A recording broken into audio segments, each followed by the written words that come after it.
Dear friends, welcome in the Florian branch, Chicago. So today we have presentation on Apocalypse number 11 from Florian Sydow. Florian is island of Oahu, and he is serving for decades as vice chairman. He is founding member of Kahumana community and farm, community and farm. And he is also outstanding organic architect, built almost each. So one time I will show that picture. So dear Florian, for joining us, and if you are ready, it's over to you. Welcome everybody, far and wide. We have some pretty nice weather here in Honolulu. As you can see behind me, the weather's getting a little cooler, but of course we don't have much of a winter, just the surf comes up. Sometimes you get a little more rain, and that creates a situation where you have to become a lot more sensitive to witness the cycle of the year. And that's, I think, a motivation to enter into this etheric realm, which comes to expression in rhythms, which is a very important antidote to all of the machine world around us, all of these mechanisms, which Steiner referred to as having a kind of a demonic aspect to them. So healing impulses are very important. What is the remedy? I was just reading a place in a lecture where Steiner talks about the elemental beings, and he speaks of the gnomes, for example, which are associated with the element of earth, the solid material substances, that they are keenly intelligent. And their intelligence has a kind of immediacy to it. They don't have to think about things for a long time, it comes spontaneously. But they can also be playing tricks on people. They can be mischievous.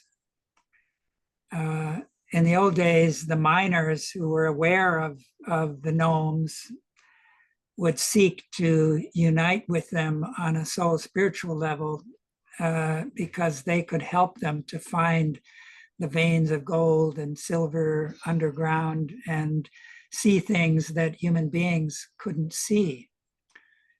But it's been quite a while since we've lost touch with that realm. The alchemists in the Middle Ages still witnessed them, but we are in a time where we need a new alchemy. And it's important that we begin to lift the veil of nature, what the ancient Eastern initiates called the veil of Maya and illusion, because everywhere behind nature are these elemental beings that make it possible for earth, air, water, fire, these four elements, to come to physical manifestation in the service of higher beings. However, he says, as long as the human being was really entering into this consciousness soul age and taking hold of the intellect, the gnomes kind of withdrew. And they kind of held back then also the other three types of elemental beings that are the undines, the sylphs, salamanders, fire spirits.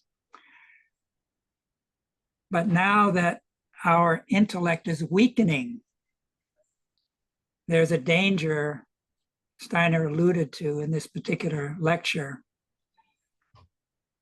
that these gnomes can create an alliance with Ahriman. And this would pose a great danger for humanity, because if this happens, then humanity will not be able to fulfill its mission of transforming the Earth into the future Jupiter condition. So I think it's important when one deals with these apocalyptic themes to, even though there is all this prophetic vision, human freedom plays a great role, and the mystery of good and evil is bound up with human freedom. And the potential for developing higher love, which is what will manifest in the future Jupiter or the New Jerusalem, which is referred to as the planet of love. That future sun Earth depends on human beings taking in the Christ impulse. It involves raising our consciousness to the sphere of imagination. And this is being helped by the fact that our ether bodies have been loosening for quite some time in the head region, and since the 1700s in the heart region, so that the stage is set for us to experience the etheric. But it comes to us in imaginative pictures, and we're kind of under attack. That organ is under attack with all these synthetic pictures from outside coming at us, at our children from early childhood already, with these screens that have become ubiquitous. So the seven seals are a kind of window into this imaginative world, and they can become a kind of schooling for this, to develop this faculty of imagination, because these higher imaginations have a moral quality. Steiner speaks of moral intuitions in his philosophy of freedom. So that this idea of taking 3 moral steps for every 1 step in occult development or higher development is something we can't do if we don't have this sphere of moral imaginations to awaken this, these new virtues, these new human qualities that we need to create and engender brotherhood, the goal of the next age. So let me share some of these slides here.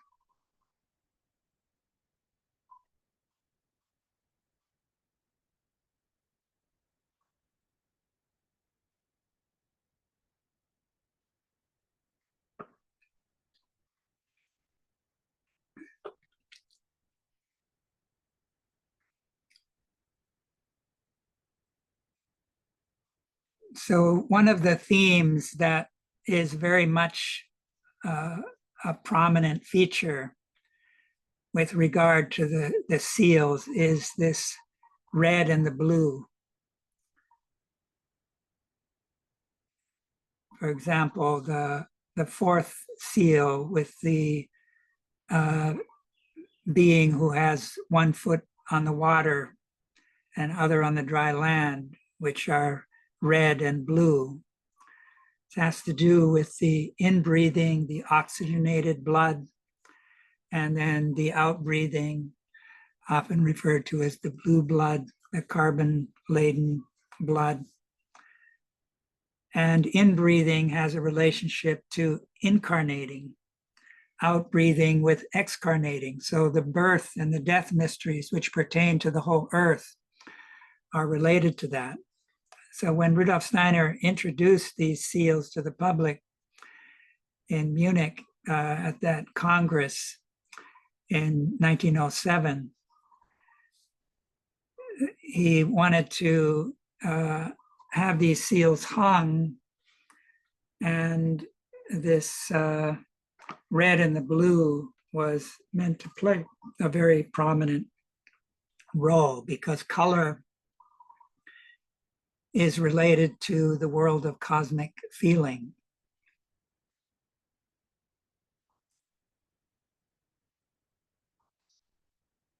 So this is a verse that kind of, I think, relates to working with this kind of content.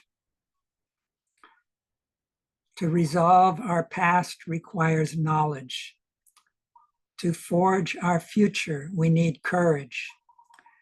To experience the present, we must develop dedication. Our thinking needs riddles to wake up. Our feeling needs pain to mature. Our willing needs resistance to grow. So the mystery of evil provides that resistance, so that we need to develop the greater good in order to meet that resistance, like a forging of a sword in fire.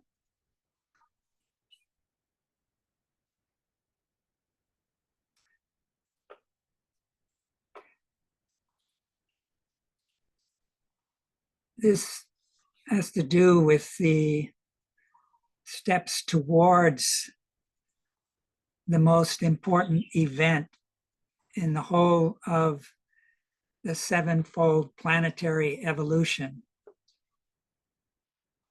And it's important to circle around. It's John, the divine, was given the symbol of the eagle, and one can see the eagle in the trinity of the lion, the bull, the eagle, which is there in one of the seals, together with the image of the human, threefold human that still has sort of animal features, and the lamb in the middle, the sacrificial lamb. That's the being who's able to open the sealed book. That's the Lord of Karma.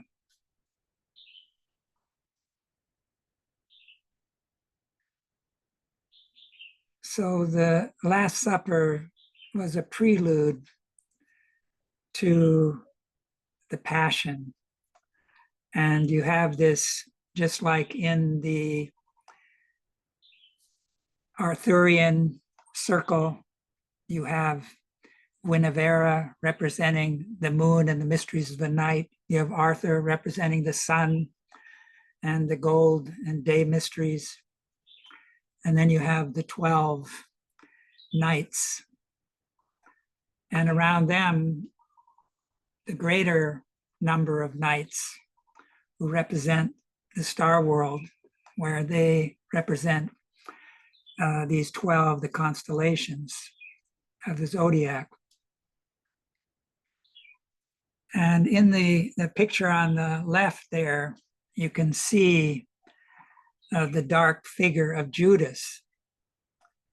Judas is invited to the table. Judas is the betrayer. Without the betrayal, the crucifixion wouldn't have happened in the way it did. So the mystery of evil plays a part And these forces related to Judas can be related to the scorpion on the one hand, which is in a certain sense related to the lower nature. But the higher aspect of Scorpio is the ego. And John, the beloved disciple, is the only one who is strong enough to be present at that event of Golgotha. And in his gospel, you have these stages of initiation that we call the Christian stages of initiation. And the first one, having to do with the foot washing, has to do with a kind of protection against certain mysteries of evil that have to do with Ahriman, the Lord of Death. Unlike Lucifer, who comes from above and is cast down as the dragon into human heads and creates a kind of enlightenment that can be mingled with pride and selfishness. And yet, Lucifer is the light bearer. Lucifer is the preparer in a certain respect. But Peter, who saw the foot washing as kind of condescending, kind of indicated that he wasn't wanting to have Jesus wash his feet. But then Peter saith unto him, Thou shalt never wash my feet. And Jesus answered him, If I wash thee not, thou hast no part with me. Simon Peter saith unto him, Lord, not my feet only, but also my hands and my head. Jesus saith to him, He that is washed needed not save to wash his feet.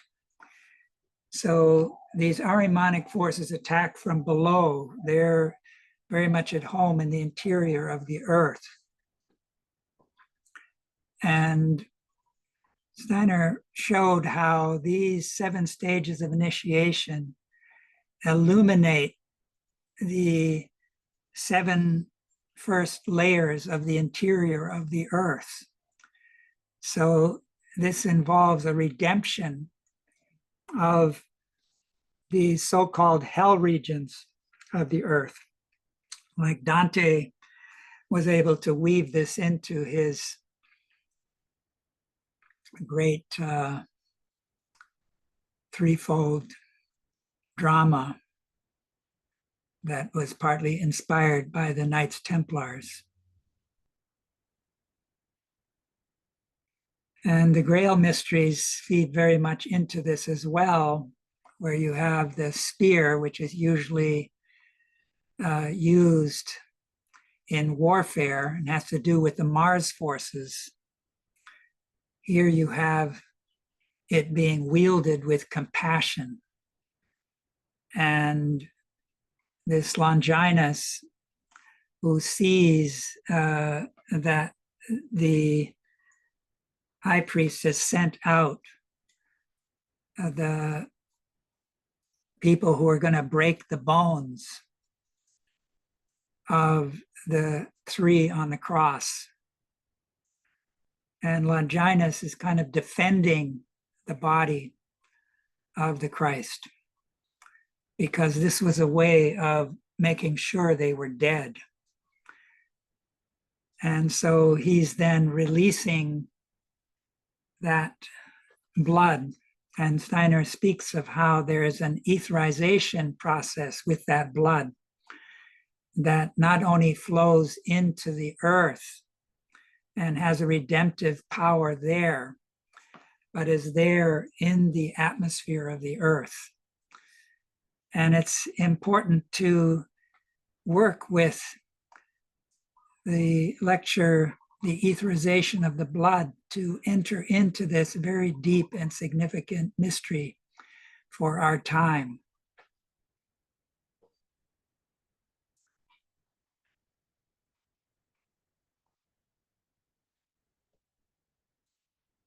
So beneath the cross, among the last words spoken by the Christ to Maria Sophia is, "Woman, behold your son."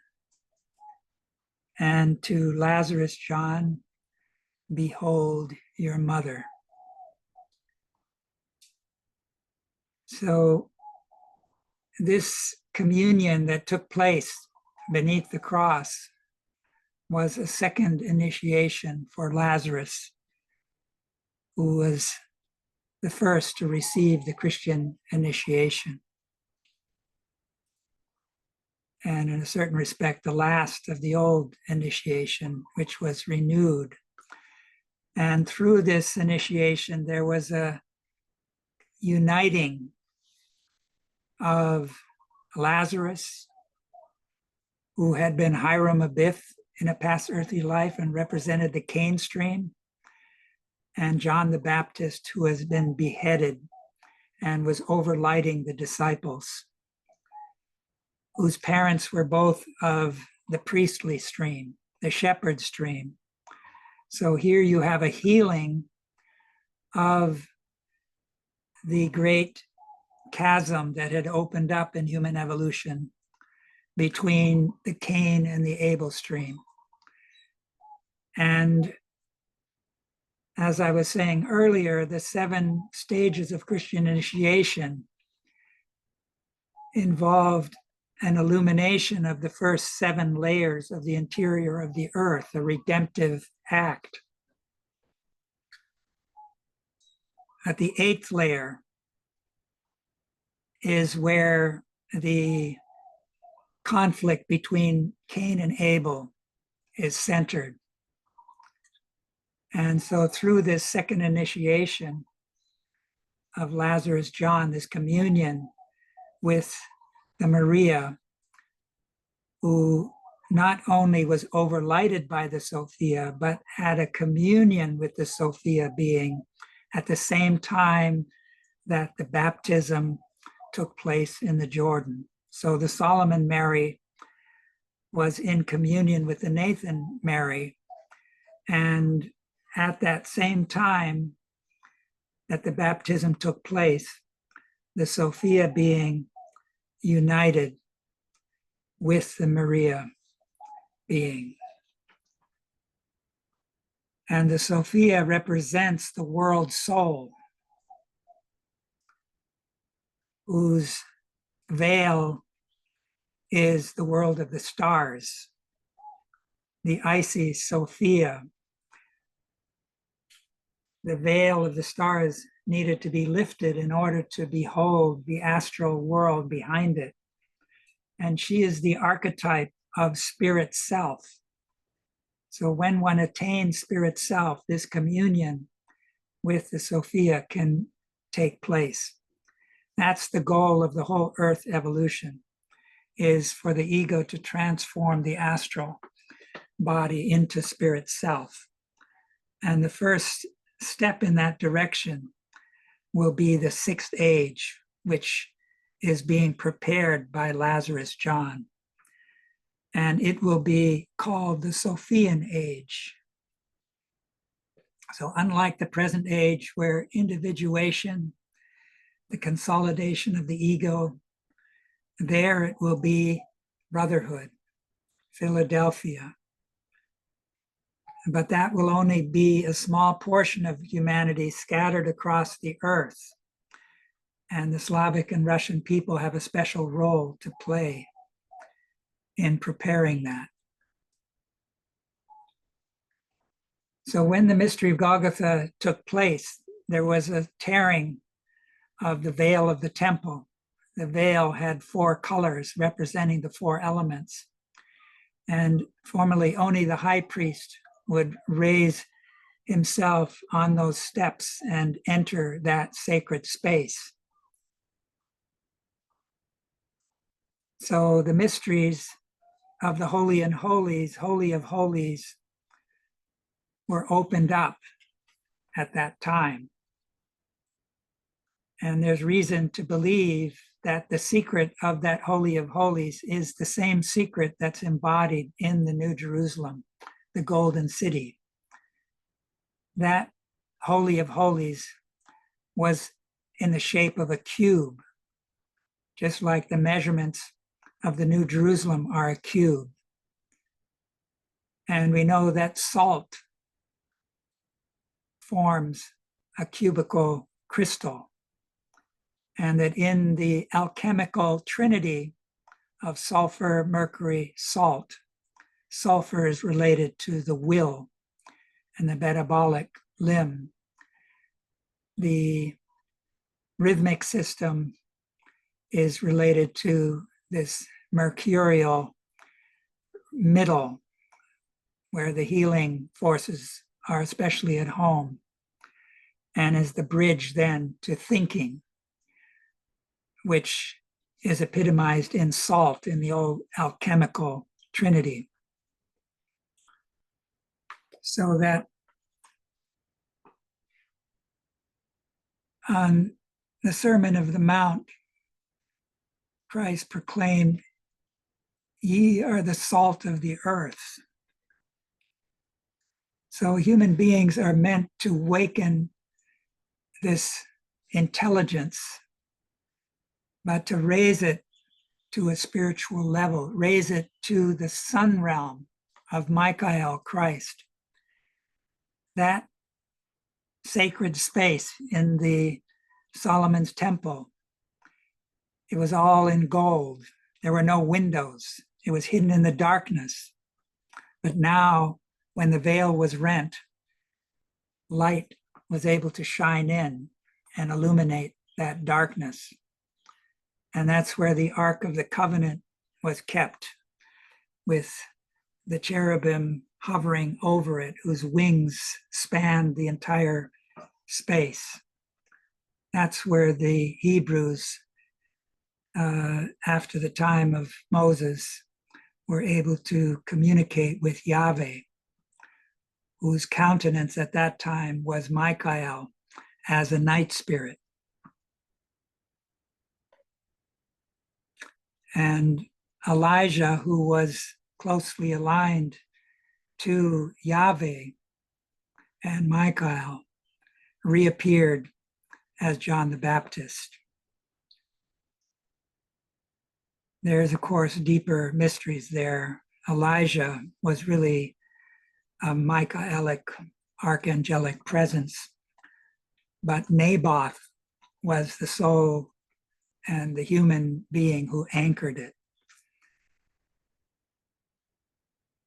And Naboth became the target of Jezebel, who worshiped the gods of Baal, who practiced dark magic. She reincarnated as Herodias. And Herodias is the one who suggested to her daughter, after she had done her dance at the birthday of King Herod, who was kind of overwhelmed and ready to give her up to half of his kingdom, when asked, when Salome asked, "What should I ask for?" Herodias suggested the head of John the Baptist. So that's the anti-grail mystery, the dark moon forces.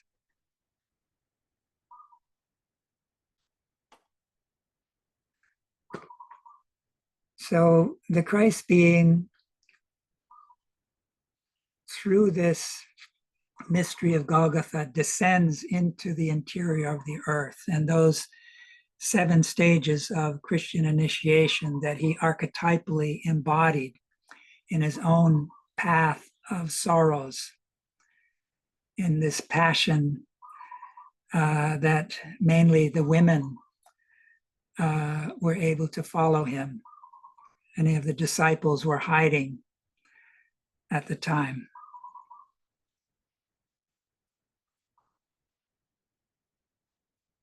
So here we have those 7 stages of Christian initiation related to the interior of the earth.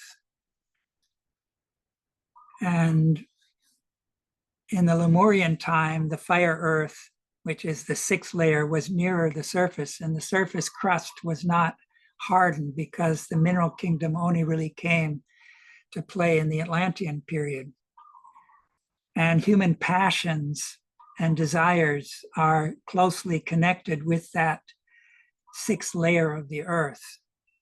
And when human passions collectively become too engrossed in a one-sidedly physical manner, which materialism kind of engenders by telling us we're just higher animals, that resonates with this 6th layer, which is the home of the Ahrimanic spirits. And this is also where volcanism is engendered. And so the more human beings are caught up in regressive tendencies like racism and nationalism, which are currently out of their right timing, that's sort of the stage before the ego and puts human beings closer to the animal. That's why you have the group souls are related to the animals in the seal with the lion, the bull, the eagle, related to thinking, feeling, and willing. Certain types were more the thinking type, others the will type. The will type was more connected with the earth and more subject to these dangerous forces of the interior of the earth. And so that's what brought about the destruction of the Atlantean period, was these fire forces then consumed the earth at that time. So here at the bottom, I'm reiterating what I said earlier of this fragmentar earth, which is where the conflict between Cain and Abel is engendered, was overcome through the raising of Lazarus, and now the communion of the Lazarus John beneath the cross with the Sophia being. So that's a prefiguration of that future manas, which will involve the uniting of these 2 streams, which in the anthroposophical circles involved the Christian community on the one side and the anthroposophical on the other. That's why Rudolf Steiner indicated that he wasn't helping to bring this about as an extension of anthroposophy, but really in response to the request by the priests that this was a separate stream. Anthroposophy is a spiritual science, it's not a religion. And yet,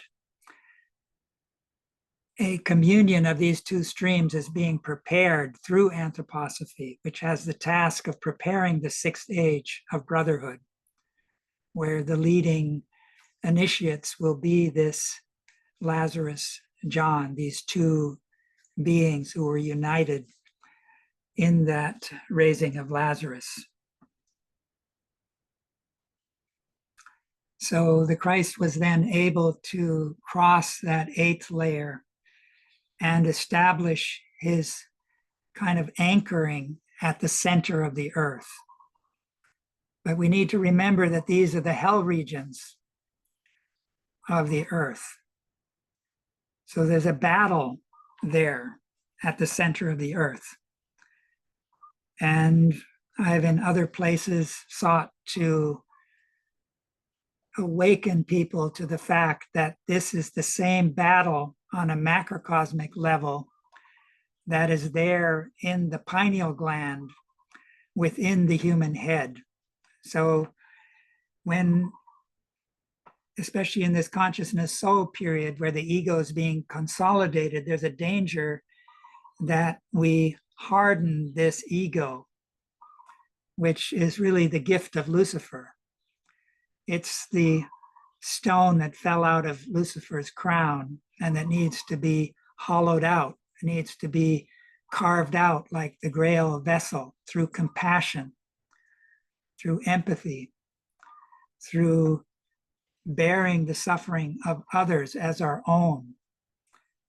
And when we begin to do that, then the Christ draws nearer to us. And suffering is a key to the building of the New Jerusalem, which has 12 gates, and each of those gates is a single pearl. How does the pearl gain its beauty? It's through suffering. And this is kind of the lesson of the purgatory stage of human development. Every time after death, we're in the Kamaloka period. We're in that purgatory sphere where we're being weaned of the attachment to the earth. And the pearl of great price is the moon that has arisen in this beautiful form of redemptive process that allows it to become a gateway to the lower Devachan. And from there, we can rise to the sun gate into higher Devachan, to the higher heavens. So the beauty of the pearl is related to the Sophia being who embodies spirit self. And the sixth age is the first beginning of embodying that. So that's the task that lies ahead of us. And I keep bringing this kind of meditation, which is really saying a lot in the amount of words involved. And this was from an esoteric lesson that Rudolf Steiner gave in 1918. And that was, of course, in the midst of the tail end of the First World War. So much suffering had been gone through with the burning of the Goetheanum, was sort of about to increase that pain tremendously. So with the event of Golgotha, when the blood flowed from the wounds of the great Redeemer, when the cosmic heart's blood penetrated the earth and its forces poured down as far as the center, the earth became illuminated from within, and light rayed outward into the surroundings. The opportunity was then given to every single human individuality to experience this light within the self. When the earth became the body of the great sun spirit, through having been impregnated with his spirit powers, all the beings on earth were equally endowed with these forces. The seed was planted for the reunion of sun and earth. The physical body of Jesus of Nazareth was the mediator through which the powers of the cosmos were united with the earth aura. And when the blood flowed from the body on Golgotha, the earth was taken up again into the sun power. Since then, this Christ power streams from its center into the surroundings, and from the sun, Christ's power streams into the earth. One could imagine this as a lemniscatory process that takes place in the yearly cycle of the seasons. one is able to experience this power, this light within oneself as a human being when one knows oneself to be a part of the earth, which as Christ's physical body is infused with his being. Then the white light streams towards one from within oneself as it streams out from the center of the earth. So by living into this imagination, we can begin to realize that our higher self, our collective higher self, is shining towards us from the center of the earth. And it's through the communion with this being that we can celebrate the resurrection, which had its archetypal beginning at the Easter morning, which we commemorate every Easter.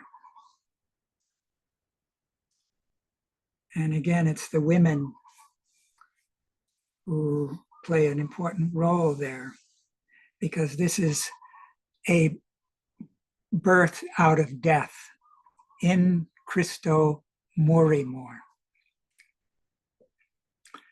So that has been planted as a seed in each and every one of us. The Christ is the archetypal ego. And we, in our freedom, can raise ourselves humbly to participate in this. And once we do, we recognize the Christ as a cosmic being. The Christ left his spirit man on the sun. His life spirit was brought into the etheric aura of the earth, and his spirit self into the hearts and souls of Joseph of Arimathea and the Grail stream, which is made up of individuals who are preparing this sixth age, which includes Joseph of Arimathea and Nicodemus, who took the body down from the cross. So unlike the Last Supper, which is commemorated in the Mass and the Communion, with Joseph of Arimathea and Nicodemus, you had the actual body, the actual blood, the actual laying in of the body into the earth, which took it up, just like we could take up a host at the communion. So the whole earth sort of took up this leaven that transformed it and continues to do so. The Christ is the 13th in the midst of the 12. The Christ is the sun being, which is something we need to recognize in order to raise Christianity to its true level. And we know through the teachings of this initiate Dionysius the Areopagite, who is a pupil of St. Paul,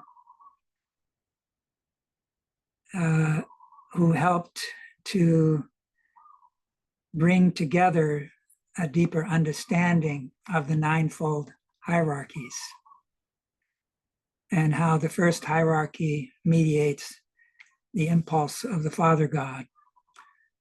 The second hierarchy, the Son God, and the Holy Spirit through the angels, archangels, archai, who are closest to us.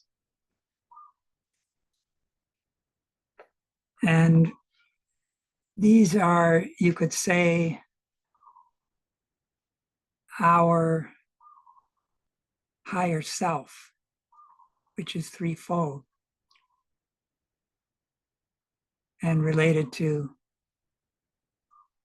the Holy Spirit to our thinking, the second hierarchy to our feeling, and the first hierarchy to our will. And it's through a communion with them that we will raise thinking to spirit self, feeling to life spirit, and our will to spirit man. This is the golden triangle that the Christ brought to humanity. That means that those future gifts are already there. However, there is the unholy trinity. There are the adversarial forces. The Luciferic beings are the counter spirits to the Holy Spirit, the Ahrimanic to the Son, the middle realm of the hierarchies, and the Azuric beings to the Father principle, the will.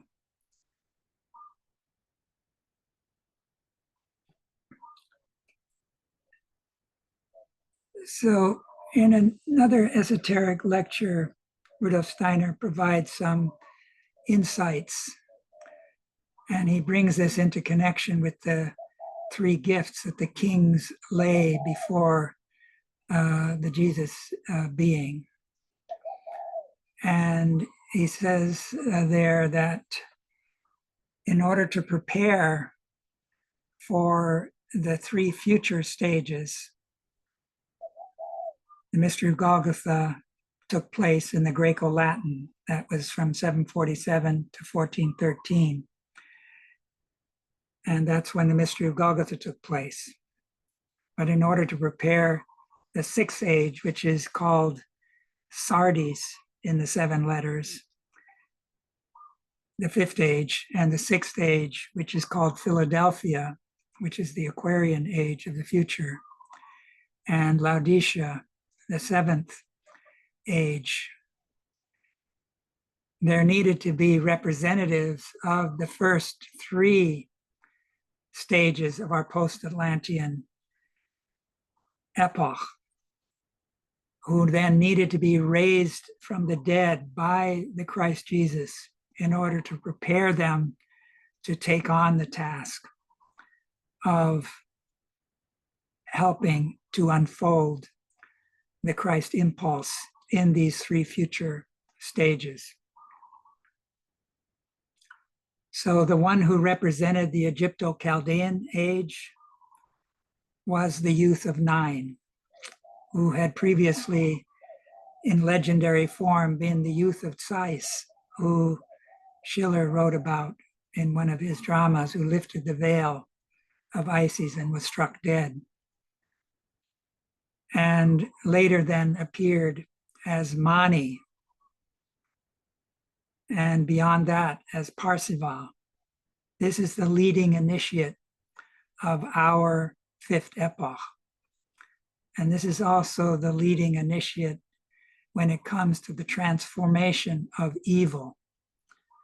And then we see that the Lazarus John is the one who represents the Persian epoch.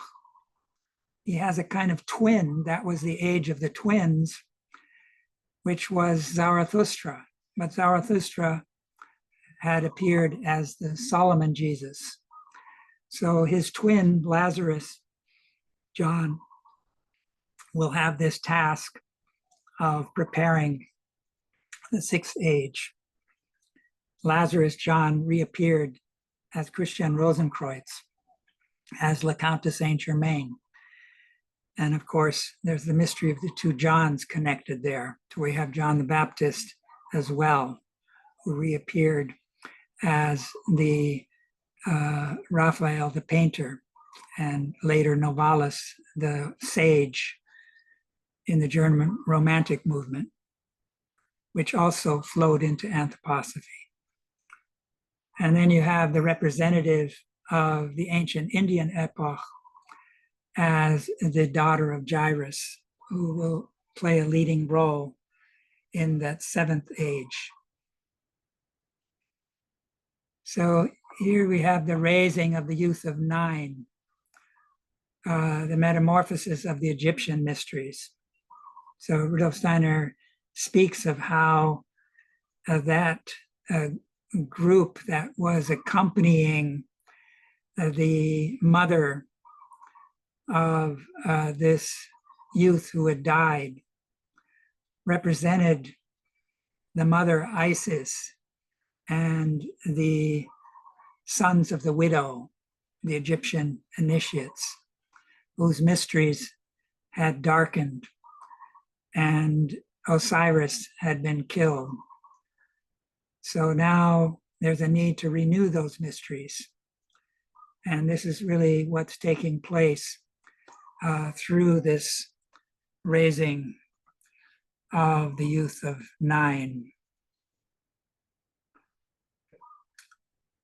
So according to Rudolf Steiner, this Mani individuality, who is a reincarnation of the youth of 9, he has a task of preparing the future 6th epoch, not age, but epoch after the war of all against all. He's the being who's being prepared to become the human Manu. Until then, we have a Manu who is the leader of the White Lodge or the Great Mother Lodge that overlights humanity, just like the Catholic Church looks up to the saints. Anthroposophical esotericism looks up to this Mother Lodge, which has a 12-fold circle of higher initiates centered in the Manu. And the Manu, in turn, is overlighted by the Holy Spirit. So that up until this future time, the Manu is really a being who didn't begin their evolution at the same time as the rest of humanity, but brings a kind of grace element. And I would suggest that these 12 initiates are distinct from the 12 bodhisattvas, although some of these initiates also play a role among the bodhisattvas, where again there are 12. 6 appeared in the time before the mystery of Golgotha, culminating in the Buddha that we hear most about. But now in the post-Christian era, it's the new bodhisattva that takes over that role. And he's also preparing the 6th age. And in the 6th age, he will come forward and begin to reveal the micro-logos. He will be able to speak in such a way that his very speech will help to awaken human beings. This is the Maitreya Bodhisattva. So the grace element especially comes through the Bodhisattvas. And between their many incarnations, they rise to the Buddhi plane, where they're centered around the 13th, which is the Christ being himself. So they represent the 12 virtues of the Christ being that can only gradually become manifest, just like the 12 gates to the New Jerusalem represent the same 12 virtues. So the youth of 9 reappears as Mani and later as Parsival.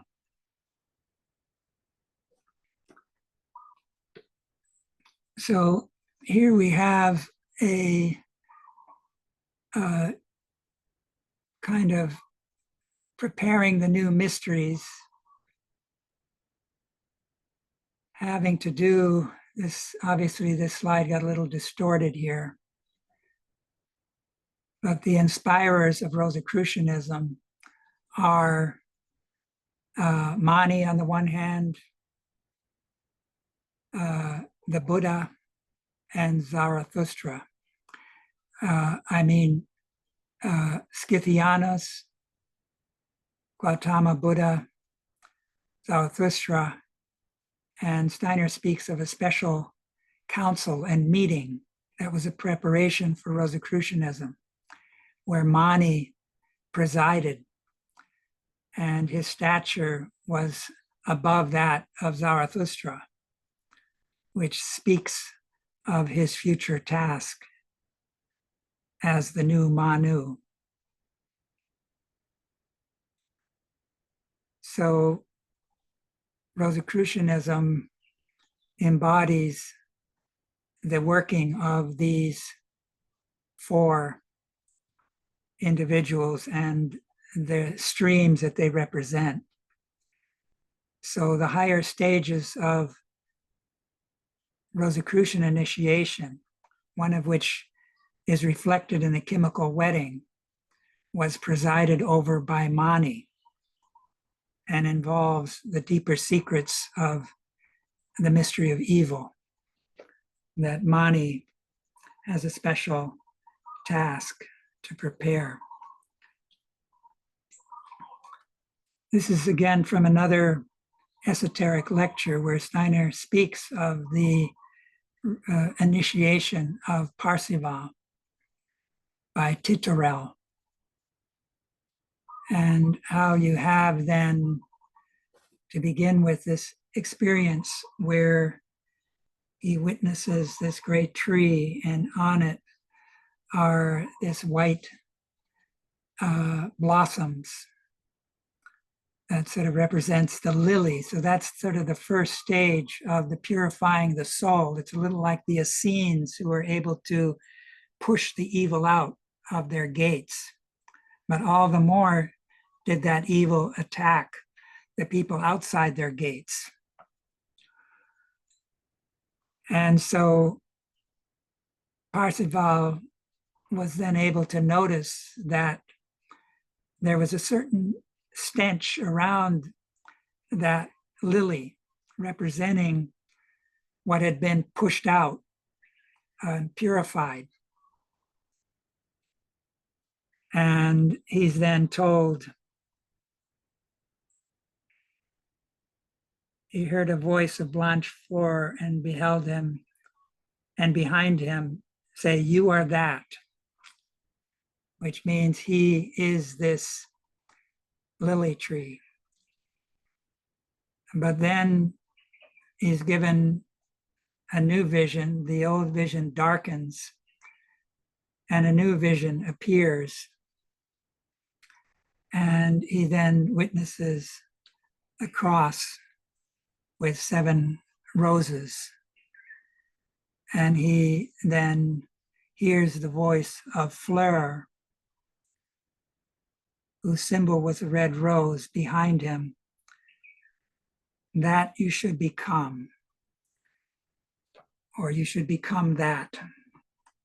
So these two, asceticism can lead to the lily, but it would lead us away from the earth and pray to Lucifer. And a lot of the Eastern mysteries before Christ tread that path of not valuing the earth, wanting to transcend the physical plane. But Christianity brought the descent to the earth to bear the cross of earthly karma.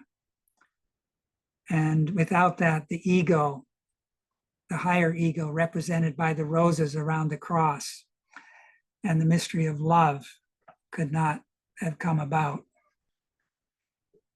So this is kind of depicted in a medieval legend that is one of a version of by Conrad Fleck in 1230, Fleur and Blanche Fleur. And it's a deep kind of tale, but it involves this marriage of opposites, which in a certain respect also represents the Cain and the Abel stream uniting in the mystery of love. So this was something that was being prepared through Parzival, who in turn was bringing it into the Rosicrucian stream. So we've talked about how we then have the task of preparing the sixth age, the future age of spirit self. And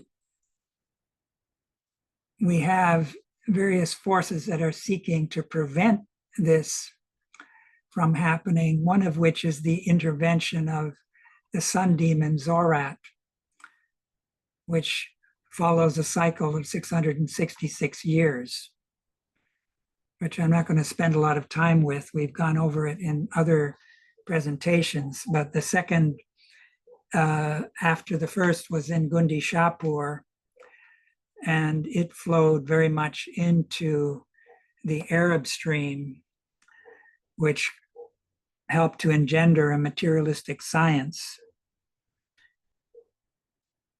And then the capturing and torturing of the Knights Templars by Philip le Bel, where the sun demon was involved in those torturings. And the mystery of gold was very much involved, which is the sun mysteries that the Templars were seeking to bring, a new cosmic sun Christianity. Whereas Philip le Bel represented the darker mysteries of the gold. He had a former incarnation in the Mexican mysteries, which were the anti-sun mysteries in South America. So you had then a third 6/6 cycle that culminates in 1899, but these are epicenters in time. They're not just kind of reduced to a few years around that 1998 date, but it reaches all the way to 1933, for example, on the one side, and into our present time, because this is a very powerful being and much more powerful in this third impulse. And I've thought to show how there's then a 33-year rhythm that began in 1899, was the end of the Kali Yuga. 1900 is the dawning of a new age of light. And the Christ brought a new 33-year rhythm. And so the first 33 years of that new rhythm culminates in 1933. And just like there's a battle at the center of the earth, there's a battle that at that time was centered in Europe. And now we have a third 666 cycle that coincides with the third of these 33-year rhythm, which has to do with thinking. And here, the counter impulse is centered in America, where the subnature forces are particularly strong. And Ahriman is preparing his incarnation in the West, where America can be seen as kind of the platform for that incarnation. And so these are all forces that seek to prevent this unfolding of the spirit self age. And I've in the past differentiated between the unfolding of the epochs as reflected in the cycle of lectures that Steiner gave in Nuremberg on the book of Revelation, the Apocalypse, and the one interpretation he gave closer to the end of his life, just before his last address in September. I think September 22nd was where the last of those 18 lectures were given. There he speaks of a consciousness soul interpretation. And in that consciousness soul interpretation, we're in the age of the trumpets. And the sixth trumpet began to sound in the 1840s when all of humanity was crossing the threshold. And that's where the seal is involved with the two pillars. And since the turn of the millennium, the seventh trumpet has been sounding, where the woman clothed with the sun, standing on the moon and crowned with the stars appears. But also the seven-headed dragon who seeks to devour the child and will actually succeed with a large part of humanity. That's a regression into racism and nationalism at a time when we're meant to transcend it and move towards a Michael age that is cosmopolitan, that is planetary in scope, that witnesses the second coming in the etheric, which has been there since the 1930s. But Hitler also appeared at that time to counter that. That was the beast that is spoken of in the book of Revelation. So this is the letter to the Church of Philadelphia. That is the sixth age we're looking towards. And it speaks of the key of David. David was both a shepherd and later a king in his life. And so that's kind of a key to that future age. A door will be opened that no one can shut. These are really the firstborn who will become sealed and prepare the sixth epoch, which will culminate in after the seventh age in the war of all against all.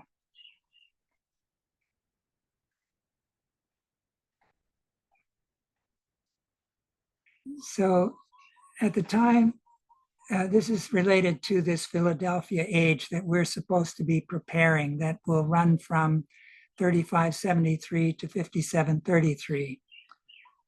A time will come in the physical evolution of the earth. It will be after the year 5700, when if he fulfills his rightful evolution, man will no longer tread the earth by incarnating in bodies derived from physical parents. In that epoch, women will be barren. Children will no longer be born in the manner of today if evolution of the earth takes its normal course.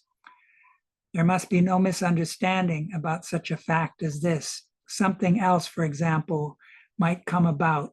The Ahrimanic powers, which under the influence of the impulses working in men today are becoming extremely strong, might succeed in preventing Earth evolution in a certain respect. It would then become possible for men, by no means for their good, to be held in the same form of physical life beyond this time in the sixth or seventh millennium. They would become much more like animals while continuing to be held in the grip of physical incarnation. One of the endeavors of the Ahrimanic powers is to keep humanity fettered too long to the earth in order to divert it from its normal evolution. Precursors of this are transhumanism and posthumanism.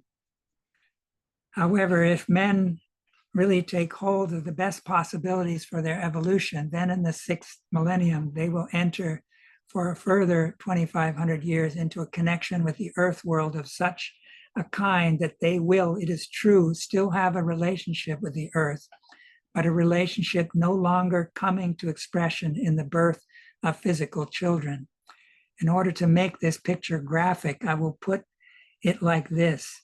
In the clouds, in the rain, in the lightning and thunder, man will be astir as a being of spirit and soul in the affairs of the earth.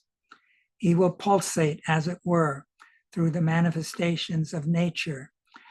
And in a still later epoch, his relationship to the earthly will become even more spiritual. So this is related to the eugenic birth mysteries of the future. In the seventh millennium, the bodily nature will be capable of development only until the 14th year of life. Women will become barren. An entirely different form of earthly life will ensue. This is the epoch when the moon will again approach the earth and become part of it. Just as the separation of the moon was a decisive event, so too will be its re-entry. It is true that as human beings, we shall still be inhabiting the earth, although birth will no longer take place in the ordinary way. We shall be connected with the earth by other means than through birth. Man's being needs to have reached a higher level of existence when in the 8th millennium, women will become barren and the moon will unite once again with the earth. The earth must then remain behind, with man directing and controlling it from outside like an object, which he need not carry over with him into cosmic existence. Man must so prepare himself that he need not be involved in what must inevitably develop upon the surface of the earth. From pre-earthly existence, man is descended to this earthly life. His birth from women began with the departure of the moon. But this physical form of birth is only a passing episode in the great sweep of cosmic evolution and will be replaced by another. It is the phase which was destined to bring to man the feeling and consciousness of freedom, the self-completeness of individuality and personality. So this is being prepared through Rosicrucianism.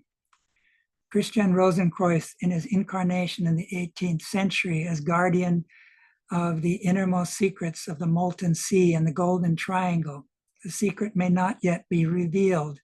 It remains a possession of a few initiated Christians. It is sealed up in the casting of the molten sea and in the golden triangle. It is the same as the secret belonging to Christian Rosenkreuz to begin with. Christianity is bound up with the purely materialistic culture of the 4th and 5th epochs, and true Christianity of the future, which possesses the secret of the molten sea and the golden triangle, only exists secretly. This Christianity has another symbol, no longer that of the crucified Son of God, but the cross encircled by the roses. This will become the symbol of the new Christianity of the 6th post-Atlantean epoch. Out of the mystery of the Brotherhood of the Rose Cross will arise the Christianity of the 6th cultural epoch, which will recognize the significance of the molten sea and the golden triangle. The molten sea is what is created when the appropriate amounts of water and molten metal are cast. The 3 apprentices do it wrongly, and our casting is destroyed, and the casting is destroyed. But when the mysteries of fire are revealed to Hiram by Tubal-Cain, is thereby enabled to unite water and fire in the proper way. This brings the molten sea into being. This is what the secret of the Rosicrucian is. It is brought about when the water of calm wisdom, this is the Abel stream gift, is united with the fire of the astral world, with the fire of passion and desire, but now purified and redeemed. This is the Cain stream. A union must be brought about, which is of bronze, that is to say, is lasting and durable, must endure into the next epoch when the secret of the sacred golden triangle, Manas, Buddhi, Atman, this triangle with all which it entails will form the content of the new Christianity of the 6th epoch.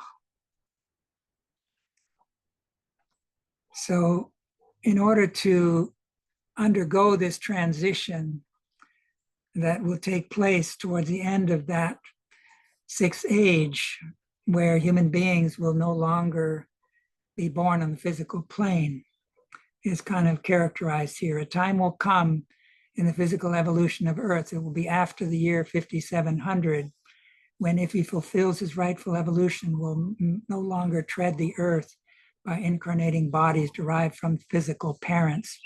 In that epoch, women will become barren, children no longer reborn in the manner of today, if evolution on the earth takes its normal course. So I think this is something we've already covered in a certain respect. So let me move on here. The first death. A time will come in the physical evolution of the earth. It will be after the year 5700, when, if he fulfills his rightful evolution, man will no longer tread the earth by incarnating in bodies. And so you must not misunderstand the fact the harmonic power, which under the influence of impulses working men today are becoming extremely strong. So I think we've also covered this to a certain extent. So what it refers to is the first death. Towards the end of that epoch, human beings will have to leave behind the physical body. And without the help of Christ, they will not be able to unite their ego and astral with the etheric in the necessary fashion. So there will human beings who succeed in that due to the helper, the Christ being, who helps them to undergo this collective death where the physical body is left behind. And those human beings who have not embraced the Christ but rejected him, and who will not be able to face that first death in a manner that is intended. Instead, they will long for the physical body. They will suffer greatly because they are still caught very much in the world of instincts and desires. And this is all related to the eighth sphere, which has to do with a different course of human evolution than the one attended by the progressive spirits. And it's in our transition from the fourth to the fifth stage of evolution, from the Earth to the Jupiter condition, that the eighth sphere, the mystery of evil, comes powerfully to the fore. We're called to transform the planet of wisdom, the heritage of the old moon, into the future of planet of love. But we can only do that with the Christ impulse. So those who don't take that up, they don't have access to this golden triangle that the Christ implanted in human evolution, that allows us to rise to spirit self, later to spirit, life spirit, and ultimately to spirit man, the transformed astral, etheric, and physical. So there's going to then have to be a separation in this transition to the Jupiter condition, where a part of humanity will not be able to participate in this new sun Earth, where the Earth becomes transformed into a sun, and they will be cast out and live on a kind of moon that will surround that future Jupiter, because they will have missed an important opportunity. But the light from that future Earth sun will also have a redeeming influence on some of those souls. So that will be part of the task of helping those who have fallen, which is really related to the fall of Babylon, will have the opportunity to be redeemed. So in order to understand this battle, which is very much a part of one that we're facing in our time, we have to wake up to the concept of the eighth sphere. So the 7 planetary evolutions correspond to the 7 bodies. Besides there is an 8th, which everything goes that cannot make any connection with the continuous evolution. This already forms itself as a predisposition in the devaconic state, when a human being uses life on earth only to amass what is of service to himself alone, only to experience an intensification of his own egotistical selves. This leads in devacon into the condition of avicii, meaning the soul becomes chained to the interior of the earth. A person who cannot escape from his own separateness goes into avicii. All these avicii men will eventually become inhabitants of the 8th sphere. The other human beings will be inhabitants of the continuing chain of evolution. It is from this concept that religions have formulated the doctrine of hell. The writer of the Apocalypse, this is another lecture series in Christiania. The writer of the Apocalypse turns his clairvoyant attention to the fact that these people who are becoming one with matter, who are using up the spiritual forces they possess like an old inheritance without joining company with Christ, such people would gradually lose devacon. Kamaloka would last longer and longer, and they would be captured, united with the gravity of the earth. It's a little bit missing there.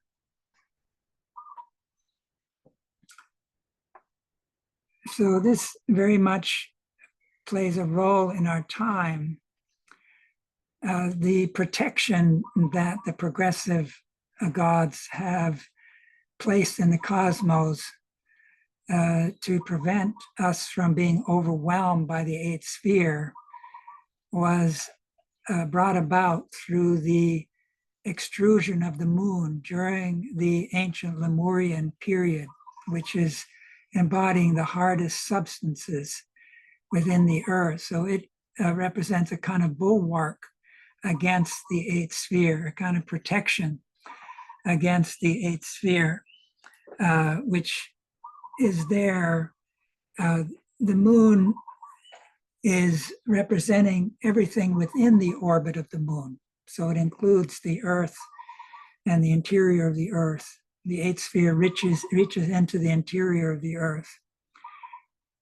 The moon now circles the earth as a reflector and regulator, containing those beings who, had they remained behind, would have fettered humanity to material existence. From the moon, they continue to work, but in a manner tempered by cosmic rhythm. Their forces help to shape heredity, growth, and reproduction. Yet their sphere confines them so that the human soul may develop consciousness on the earth. So the moon leaving the earth is directly connected with the beginning of hereditary love implanted in the lower nature of humanity. In the occult sense, the moon stands between humanity and the abyss of the 8th sphere, between freedom and petrification.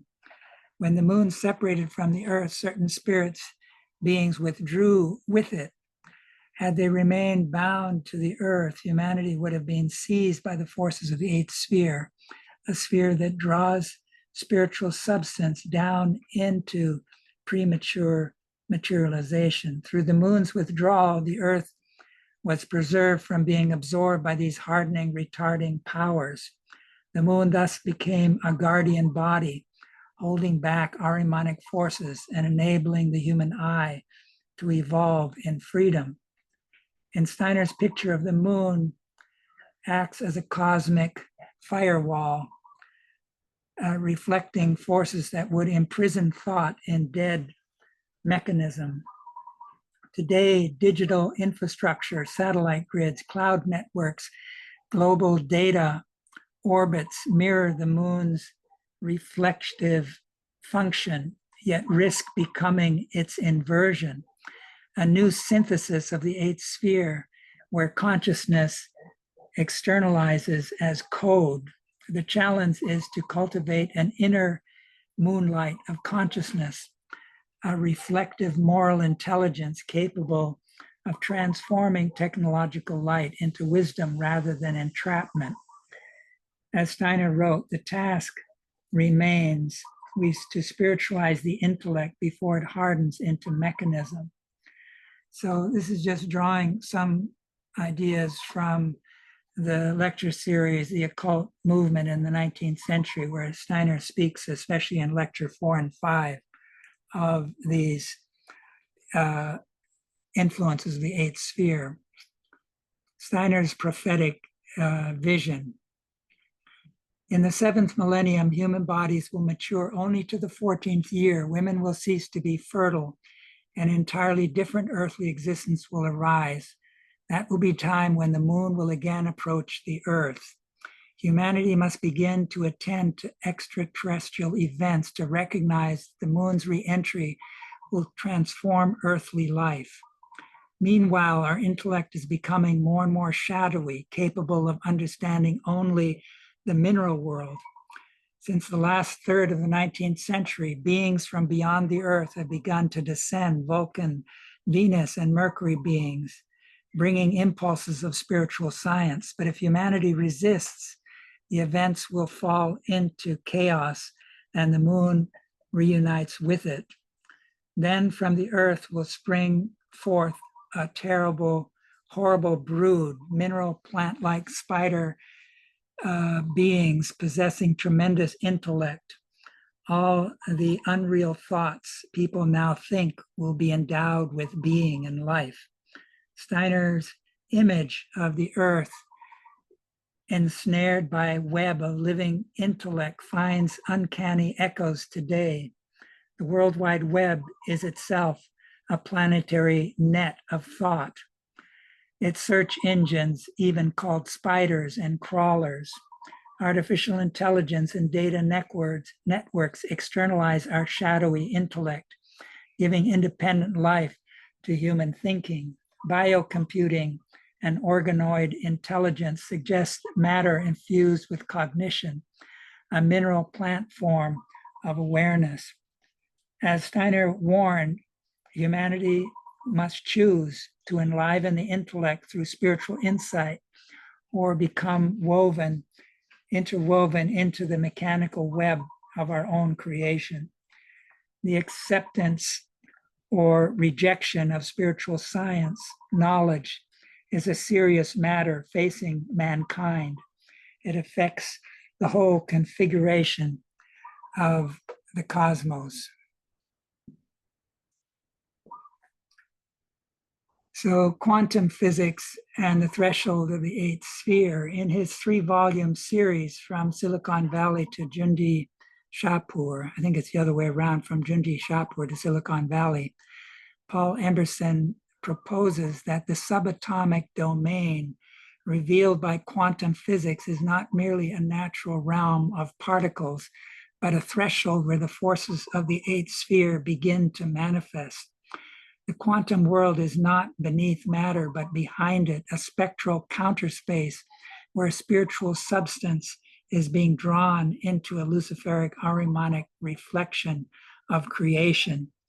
In this view, quantum phenomena such as fields, entanglement, and non-locality are outer signatures of processes within the eighth sphere, a realm striving to initiate creation without life, to imitate creation without life. Quantum computing operates at cryogenic temperatures near absolute zero, conditions that resonate with Steiner's depiction of Ahriman as surrounded by freezing cold. Superconductivity, coherence, and qubit control rely on suppressing all warmth and life activity, creating a sphere of absolute stillness. Here the intellect hardens into pure mechanism. Emberson identifies this descent as humanity's entry into the freezing clarity of subnature, where consciousness externalizes itself in cold, lifeless precision. When warmth departs, intelligence hardens into mechanism.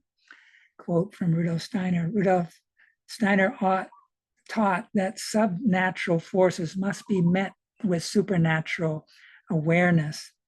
The challenge is not to reject quantum technology, but to spiritualize perception, to recognize the ethical dimensions of temperature, light, and thought. True progress depends on infusing the cold precision of matter with moral imagination and human warmth, transforming intelligence into wisdom. Our task is to spiritualize the intellect before it hardens into mechanism. So we're kind of well on our way to now bringing these forces of the eighth sphere into our daily life, where these quantum computing, and I would suggest that these books by Paul Emberson, which have gone through various editions, they're very hard to come by. They're in 3 volumes. Each of them are like 1,000 pages. He's also written a book called Mechanism and the Human Spirit, another one called The Death of Nutrition and the Resurrection of Humanity, are well worth delving into to deepen our relationship. He was one of the few who really, together with others, took on the task of the Strader technology, creating an organization called Anthrotech, which had centers in Switzerland and continues in Scotland and elsewhere. But there was a tendency to kind of turn away from technology. And I think that has a little bit of this Lily kind of a scene aspect where you push the evil out.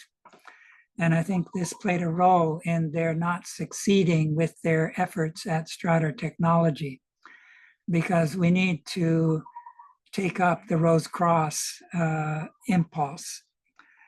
So you will see that man is related to all the layers of the interior of the earth, for they are continually radiating out their forces. Humanity lives under the influences of these layers and has to overcome their powers. When human beings have learned to radiate life on earth and have trained their breathing so that it promotes life, they will overcome the fire earth. When spiritually they overcome pain through serenity, they overcome the air earth. When concord reigns, the divisive layer is conquered. White magic triumphs. No evil remains on earth. Human evolution thus implies a transformation of the earth's interior.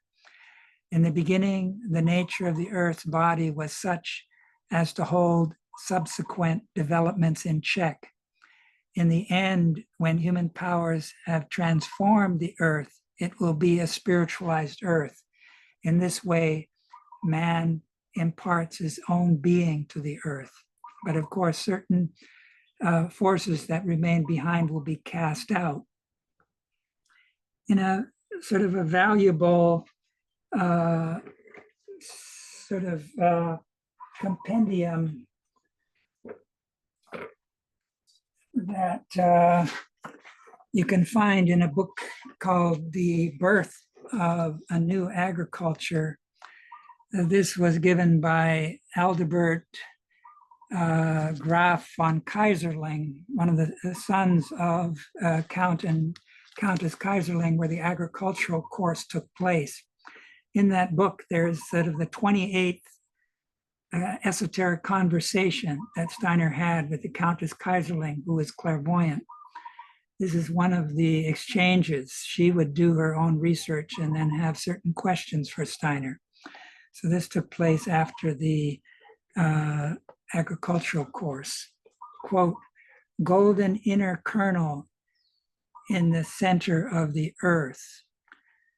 The kernel of the earth consists of golden fire, around which the dark girdle of the smoke of the mineral realm is cast. The interior of the earth made out of that gold,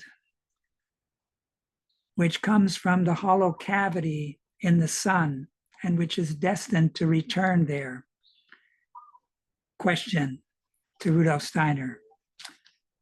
This golden kernel was named by Ptolemy the primeval sun. And this was confirmed in that conversation by Rudolf Steiner. So this is kind of a picture of where the Christ then anchored himself as the spirit of the earth. And that's where this battle is. The sun demon who would like to harden the earth and pull it back towards the old moon forces in the sense of the backward Grail mysteries. This is where we can begin to work through the seasonal festivals, especially Easter and Michaelmas.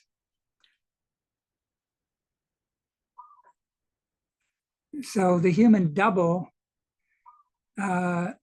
is also needing to be taken into consideration because it derives its forces from the interior of the earth. Forces radiate out from the center of the earth around the planet, and these doppelganger beings who enter just before birth and have to leave just before we die, generally speaking, and are the source of illnesses that arise from within the organism. They have a geographic affinity. Some prefer the eastern part of the earth, others the west. And we know that the west is especially where the Ahrimanic doppelgangers seek to enter into a relationship with human beings, and they nest themselves in the subconscious of the human being. And these subnature forces are very powerful in the American continent, where they blaze through the earth and affect the population. And this can awaken forces of will to kind of neutralize that. And Steiner points to Ralph Waldo Emerson as someone who embodied that. But he was not just an American in his spiritual life. He was familiar with Goethe. He was familiar with the Eastern spiritual wisdom.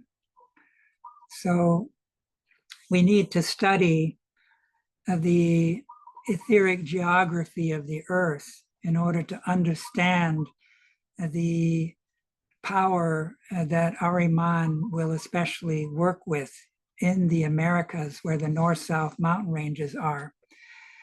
So there's a certain connection with the masculine and the Americas and the feminine and the East. All the world religions were born in the East because there's a tendency to have a looser connection with the spiritual world. But colonialism from the West invaded the East and introduced Western influences into the East. And Western surrogates then began to take hold, as is the case in China right now and in India, which have become tech hubs on the planet. But these have been exported from the Anglo-American world especially, and Western Europe. So where the north-south mountain ranges run, that's where the magnetic forces are strongest, and that's where Ahriman especially works with the forces of iron that are connected with the Earth's magnetism. So this is where this danger that I mentioned earlier of the gnomes allying themselves with Ahriman becomes a danger if human beings aren't awake and raising their intellect into the sun sphere of Michael. It's because we are living between the subnature and the supernature forces, and in the second half of the Earth's evolution, which began in the middle of the Atlantean period, the death forces will get ever stronger. So these death and decay forces are connected with our waking up to consciousness in the consciousness soul period. Without those death forces, we couldn't think. We would be in a more vegetative state. So we need these forces, but we can't let them overwhelm us. And that's kind of the danger, is that humanity has been crossing a lower boundary of nature into subnature, and modern science, which was very much prepared through the Arab stream, which received the forces of the sun demon in the first 666 and carried it to the West as a lunar religion that sought to conquer the West and was held back in Europe, where the Grail mysteries were cultivated. But some of those forces came through in as much as the persons who were at home in Jundi Shapur, those influences pervaded the Arab world and were very much taken up by these two individualities that Steiner refers to in the Karma lectures as the person who later appeared as Francis Bacon, who is, you could say, the father of the Royal Society, and Comenius, that had their former incarnations in the Arab world. And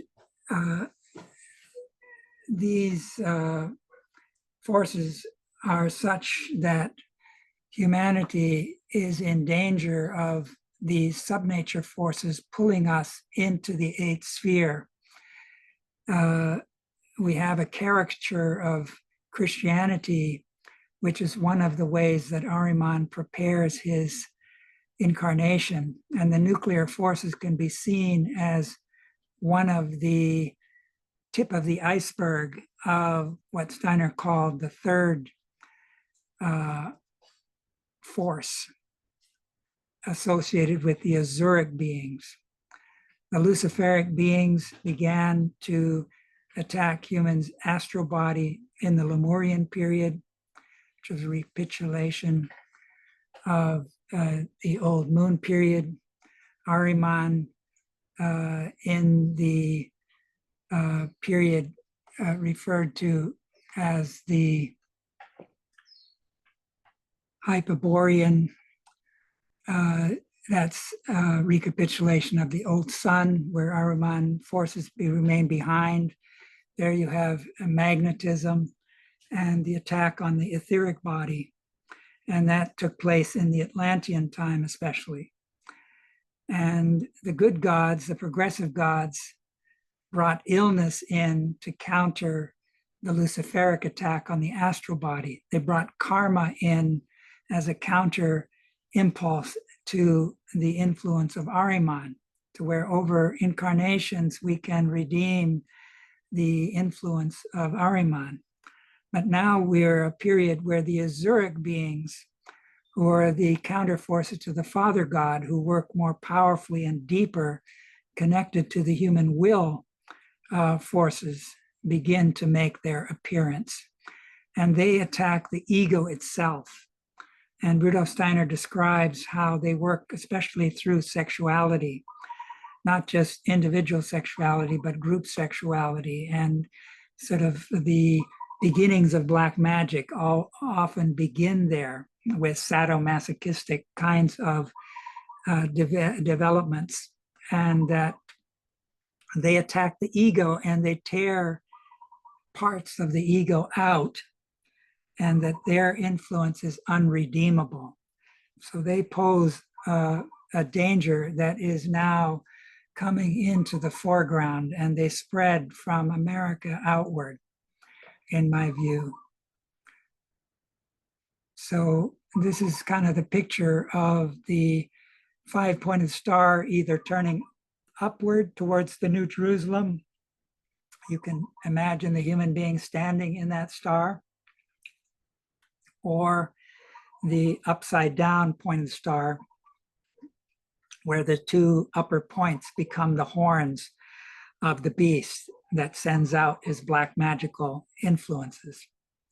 So these subnature forces bear within them black magical influences to a certain extent, because they involve fallen astral, etheric, and still more powerful forces that oppose human ego development. This is the last words that Rudolf Steiner wrote to the members, warning of the influence of Ahriman associated with electricity, and that in order to counter the tendency of these Ahrimanic subnature forces to pull us down into subnature, we needed to rise as much above nature as these forces are below, which means cultivating a relationship to the etheric world. The etheric world is governed by levity. The sun is a suctional body that isn't the same as gravity. Gravity governs the subnature forces. Gravity contains the word grave, which is related to the death forces. Electricity always wants to enter the earth, the darkness.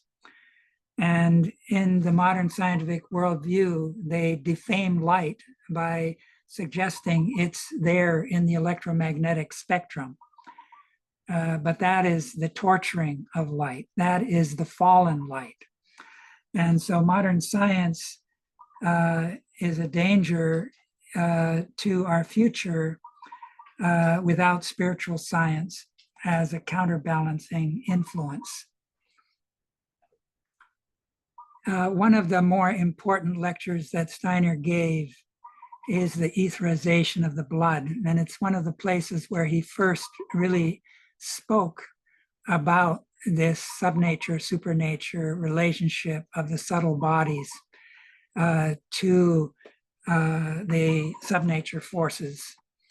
And he speaks at the end there in response to what is electricity. Electricity is light in the submaterial state.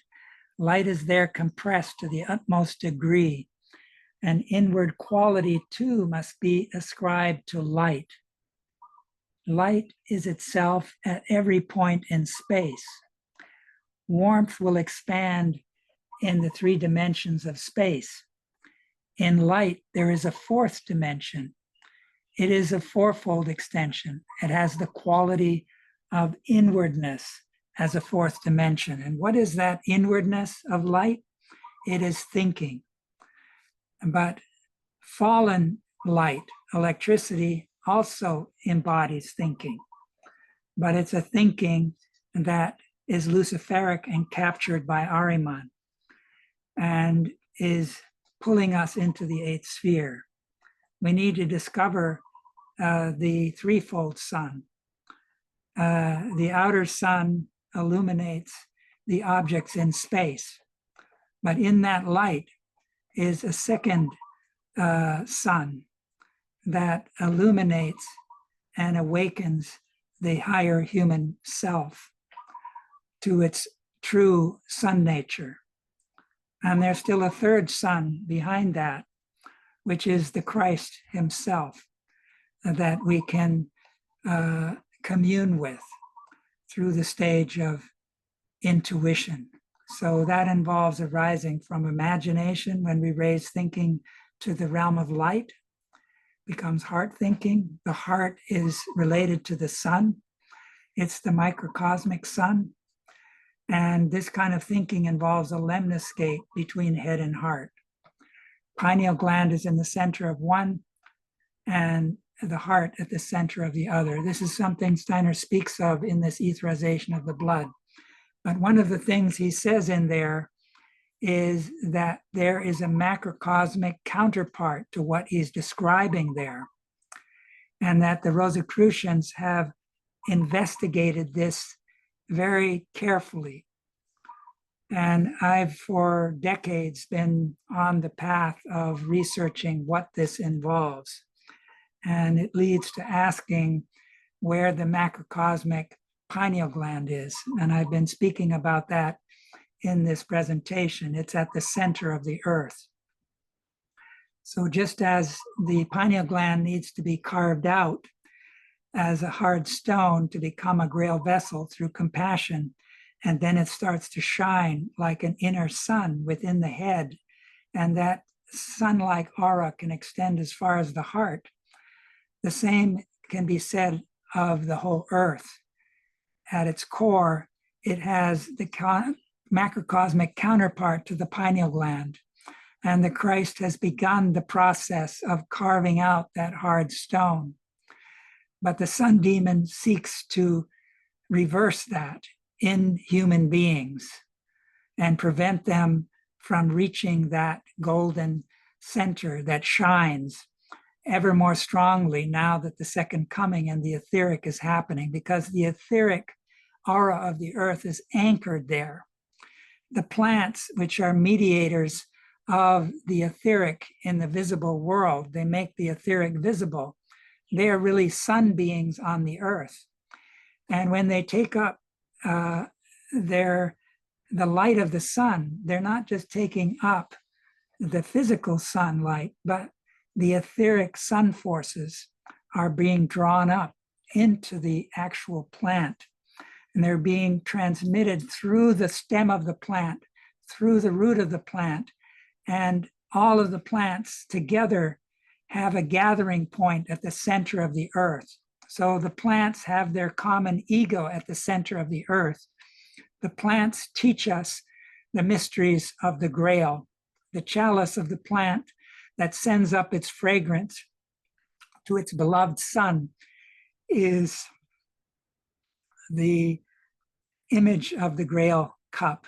Our hearts have to open in the same manner to the spiritual sun that we can invite into our hearts, and then our hearts can begin to shine, and our heads can begin to think with heart thinking. So this is the battle is really a battle where we need love to engender the future earth, to become co-creators of the New Jerusalem.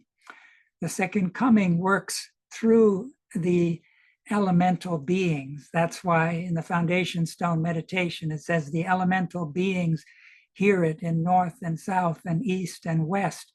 May human beings hear it. I remember a eurythmist expressing this, where she would step forward and do this gesture of reaching out to the human souls when she spoke those last words, may human beings hear it. And so we have to lift the veil of the earth, air, water, fire, and behold once again the four classes of elemental beings who can be our helpmates and co-creators of the New Jerusalem. And their realm is being illuminated by the Christ in his second coming. So for that world, we need to become familiar with counter space, and projective geometry is the geometry that belongs to that world of levity. And it's the world that deals with the periphery of forces streaming towards the earth. And because our ether body is loosening in head and heart, we can begin to cross that boundary and experience the imaginations that we could witness in communion with the plant world in the Goethean sense of the archetypal plant. So building the New Jerusalem has to do with a higher kind of thinking. This higher kind of thinking was embodied in the Goetheanum. In the picture on the left, you can see it has a fontanelle like a child. It's open. It was like a Grail temple. And there's a metamorphosis of Solomon's temple there. So again, I'm showing that cube. In this last seal, we have the cube that's crystal clear. It's the realm of the Father God, ex Deo Nacimur. But the Father God has to call in the forces of Lucifer to create the three-dimensional world, which is necessary for human freedom. And Lucifer, in turn, invites Ahriman, the forces of death, which are needed to develop the human ego. but the Christ is able to transmute those serpent forces through raising this Luciferic impulse, purifying it. And one can do that through the arts, through beauty, which the Goetheanum sought to embody. And then one can rise through the evolutionary spiral, and the Son leads over to the Holy Spirit. And there above the Holy Spirit, you have the inverted Grail vessel, that this is where human beings who take these three steps of ex Deo nascimur, in Christo morimur, per spiritum sanctum revivissimus, contribute to the building of a new cosmos, the building of the New Jerusalem. And so in the future, I will be giving a series of 7 presentations dealing with the mysteries of the Grail that are kind of in seed form, hidden within this very deep 7th seal.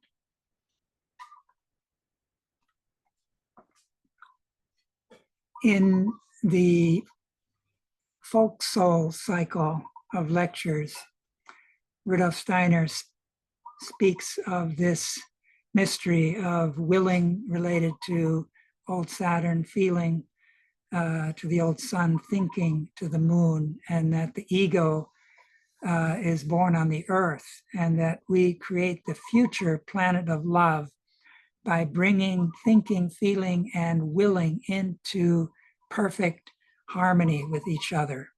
And that prepares the stage to reunite with the hierarchies. And out of that, this 6-pointed star is created. This was worked with by Rudolf Steiner and those who were invited to participate in the Freemasonic work, where this golden triangle was cultivated on the 3 altars. But there is a 4th altar, which involves the sun at midnight in the north. And so it's because the first class was meant to have 2 further parts. And then there was meant to be the second class. And finally, the third class, which Rudolf Steiner was going to lead. And he shared with certain close associates that he was intending in the third class to once again officiate at the 3 altars.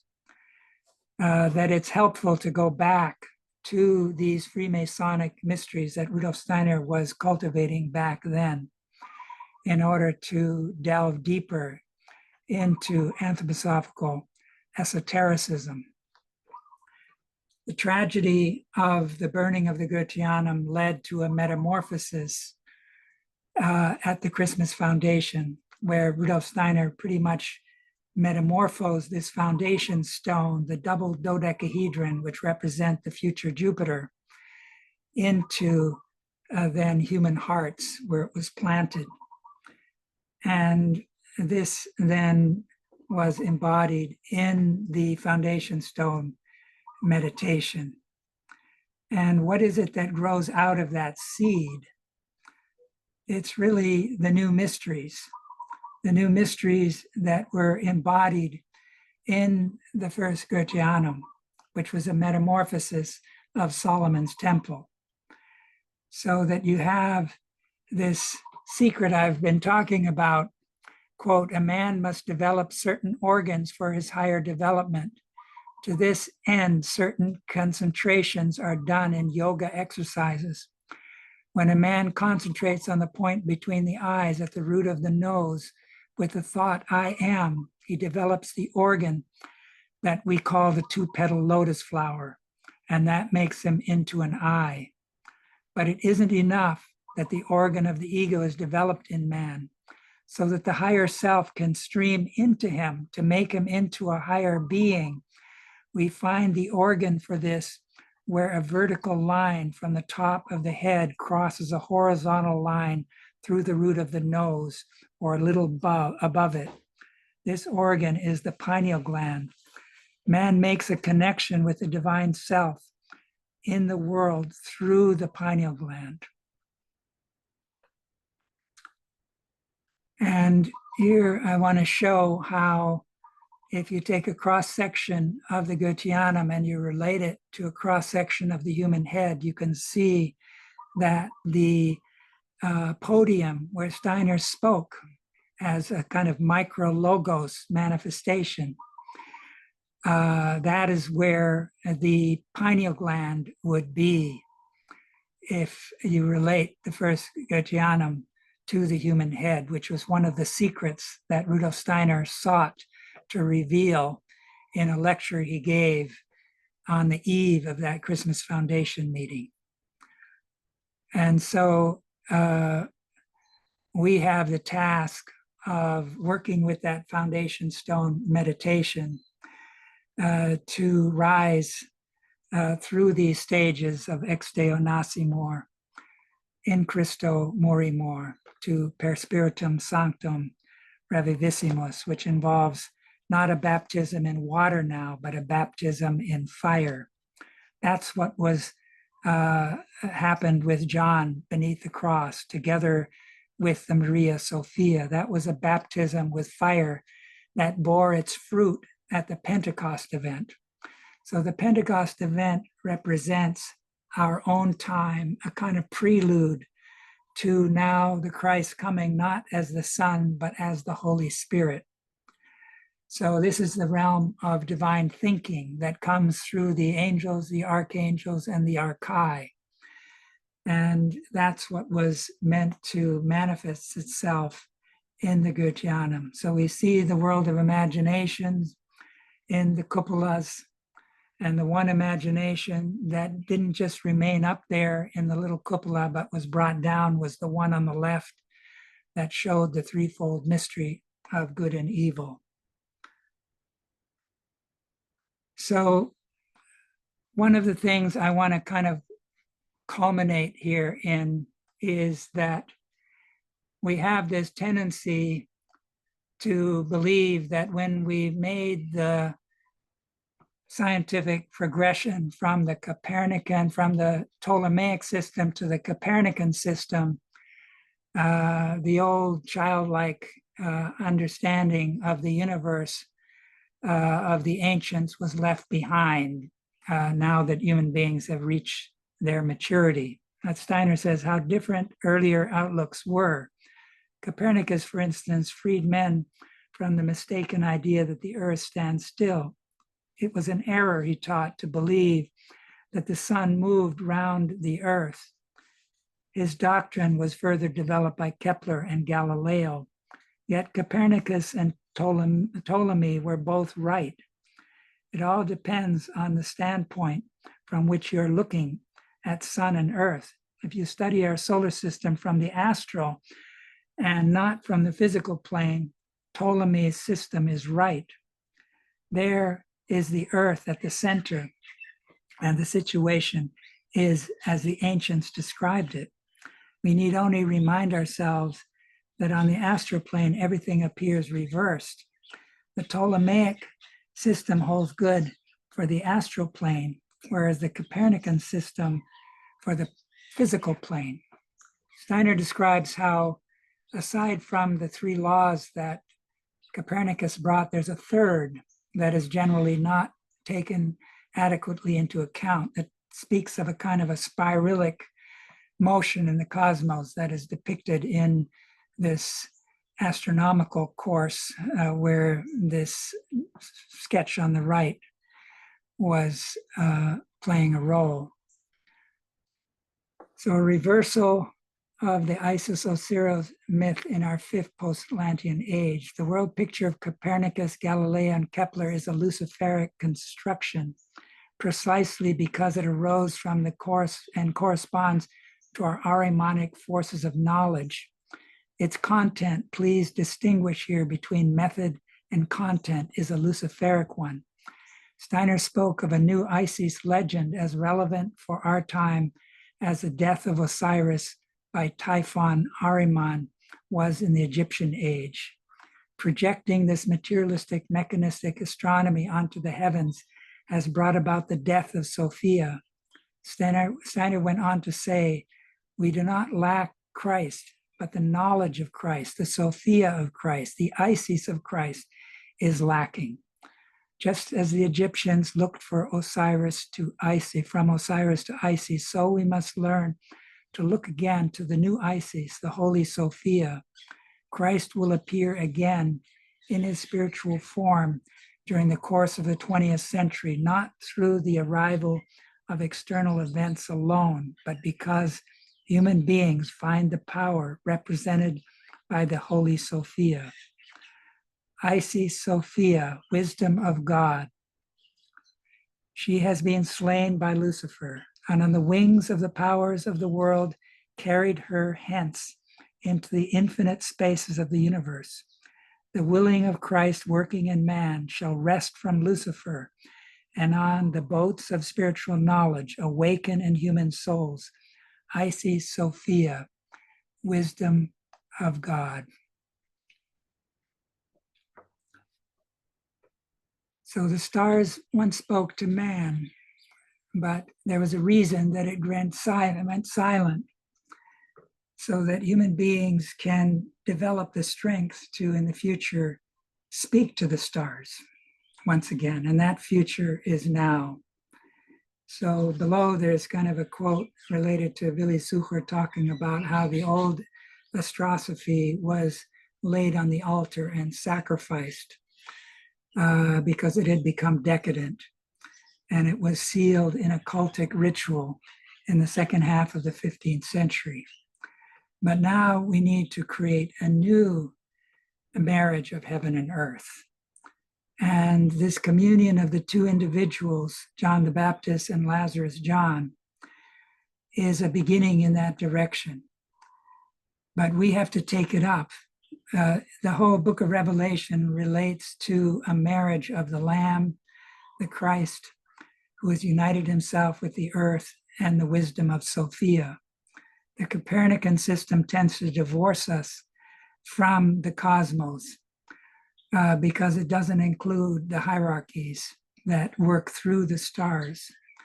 So we have to build this communion vessel. The chalice is given by the Avel stream, the base by the Cain stream. We have to unite these two streams in order to prepare the future marriage of heaven and earth. And as we do, we will gain the power to counter these adversarial forces that are involved in the battle at the center of the earth.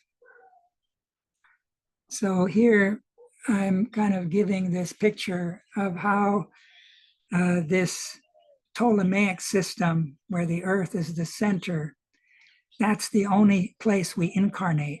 And it's shown here related to the human head. And that between incarnations, we're passing through the moon sphere, Kamaloka, then into the lower Devachan, then through the sun gate into the higher Devachan, and then we pass out towards the zodiac and then return again. And again, we pass through the moon sphere to enter the earth. So it's only on the earth that we're physically manifest. So this is the macrocosmic human being. And there's a battle at the sun, and there's a battle at the center of the earth that we have to participate in through our relationship to the seasons. And there is a global brain that's been forming, and we're helping to build it. We're helping to co-create this global brain, and we're uniting ourselves with it, with our computers, with our smartphones, with our participation in the World Wide Web. So we have to counter that.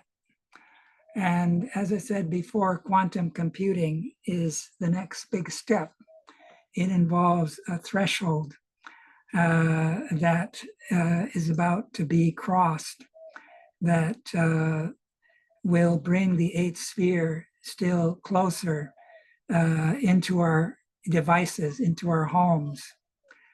So we need to begin to see the earth in its etheric garment, in its astral garment. And Steiner speaks of this aura of the earth glowing with a reddish glow in the Americas that involves subnature blazing through the crust. But in the Asian, Russian sphere, it's blue-violet. And unlike America, where the subnature forces are blazing through the earth and affecting the population, and this is where Ahriman will seek to lead humanity astray, especially through those north-south mountain ranges where Silicon Valley, where the Gates Empire, and where the South American ranges continue all the way from Canada down, where the old Mexican mysteries were cultivated, where the cartels are sending up their drugs, etc. In Russia, in contrast, the light shines down from above and is reflected back up from the earth. And that is what the true Russian folk soul that's preparing the future will draw from.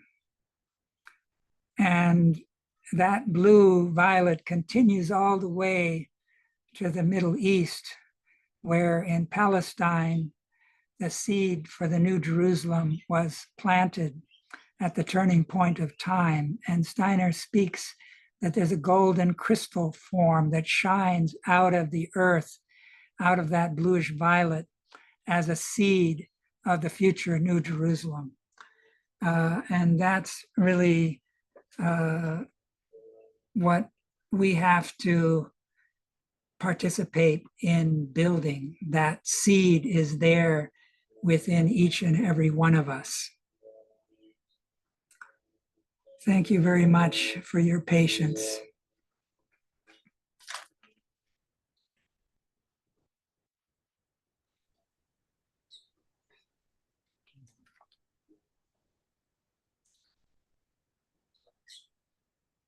Dear Florian, thank you so much. So, super intense, very long presentation. Thank you. Thank you. So are you able to answer some questions? Sure. Yes, yes. Okay. Okay, dear friends, do you know how to raise your hands, right? Yeah, please do so. Yes, I mean, I have one question. How quick?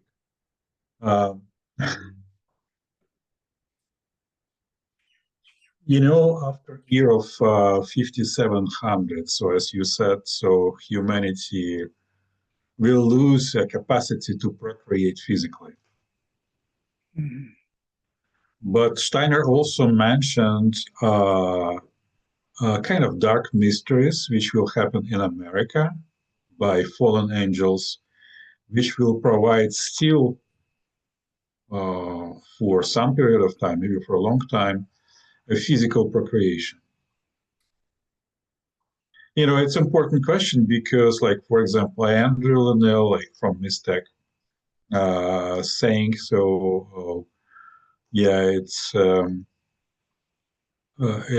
I mean, he's under impression, so it will be pretty normal way of procreation, which during six cultural period in America.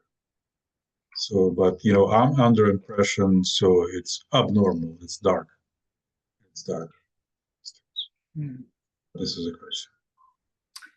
Yeah, so I think in a couple of the quotes I quoted, Steiner spoke of the efforts that will continue to propagate into this seventh age that will ultimately lead to the war of all against all.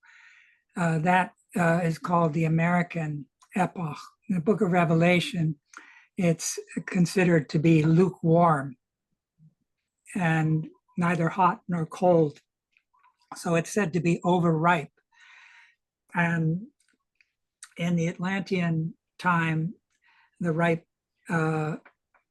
fruit of that entire sevenfold epoch with its 7 ages, was the 5th of the Atlantean. And that's what was led over by the Manu into the post-Atlantean to start the post-Atlantean. And the 6th and 7th were overripe.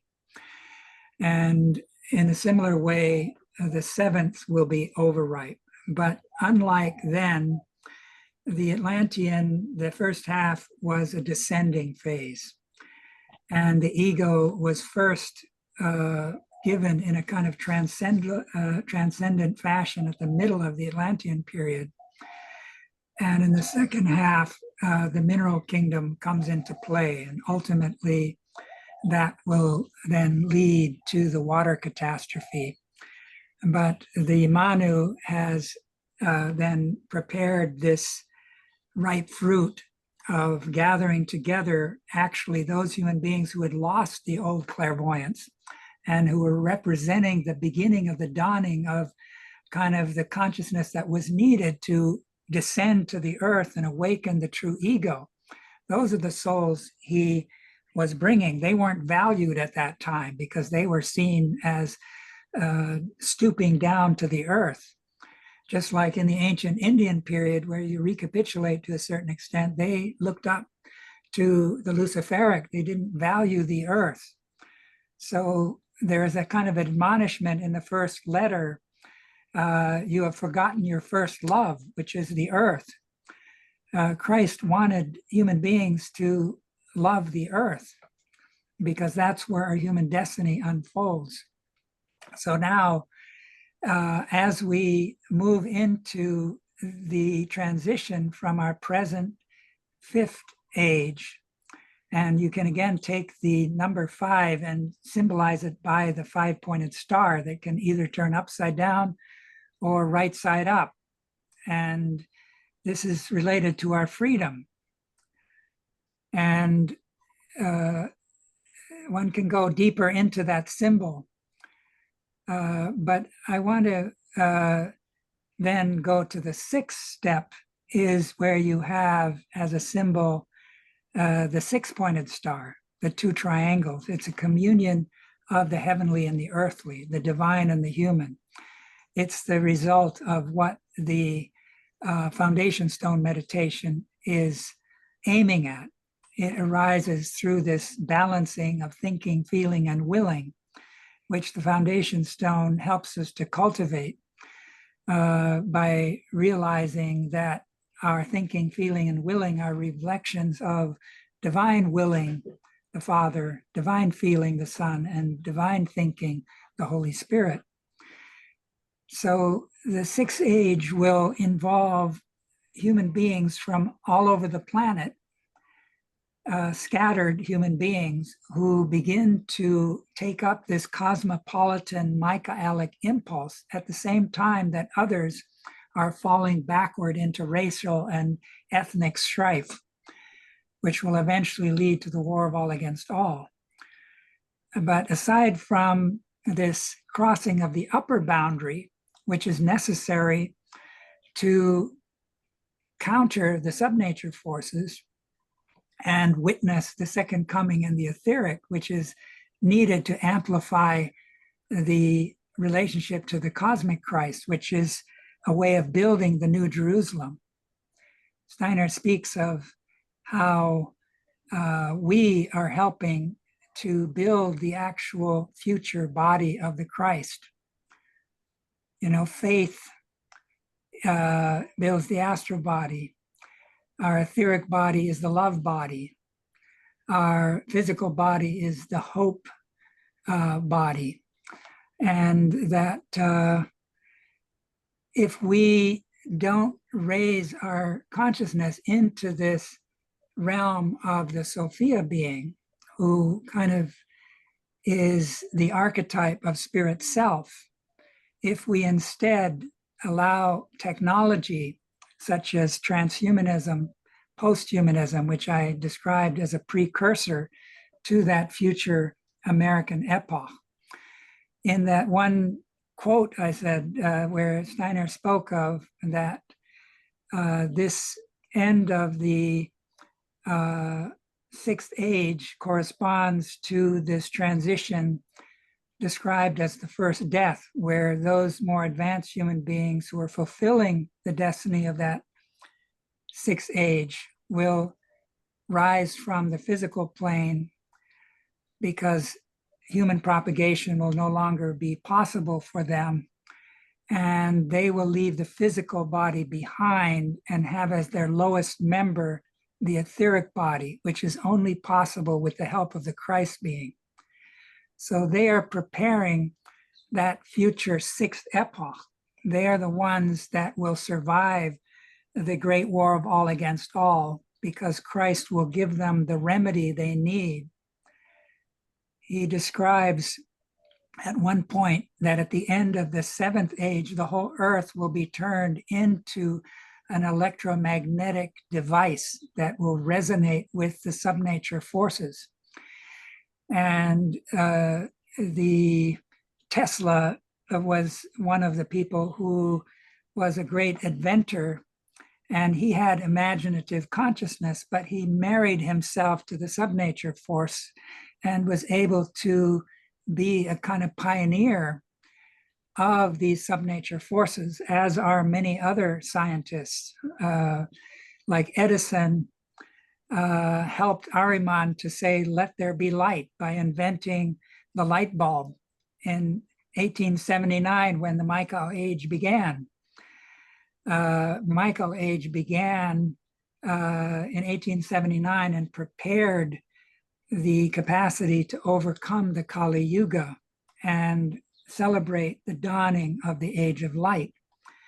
But in the meantime, in the 1840s to 1879s, the spirits of darkness had been cast down, and they're the ones who are inspiring us to unite with the double, to regress to racism and nationalism. So when Steiner says that in this American epoch, those who continue to propagate beyond that point of the sixth epoch will animalize the human being, this is because those human beings are preparing what will be separated into two races, although race as a designation doesn't mean the same thing anymore. After the war of all against all, there will be two groups of human beings.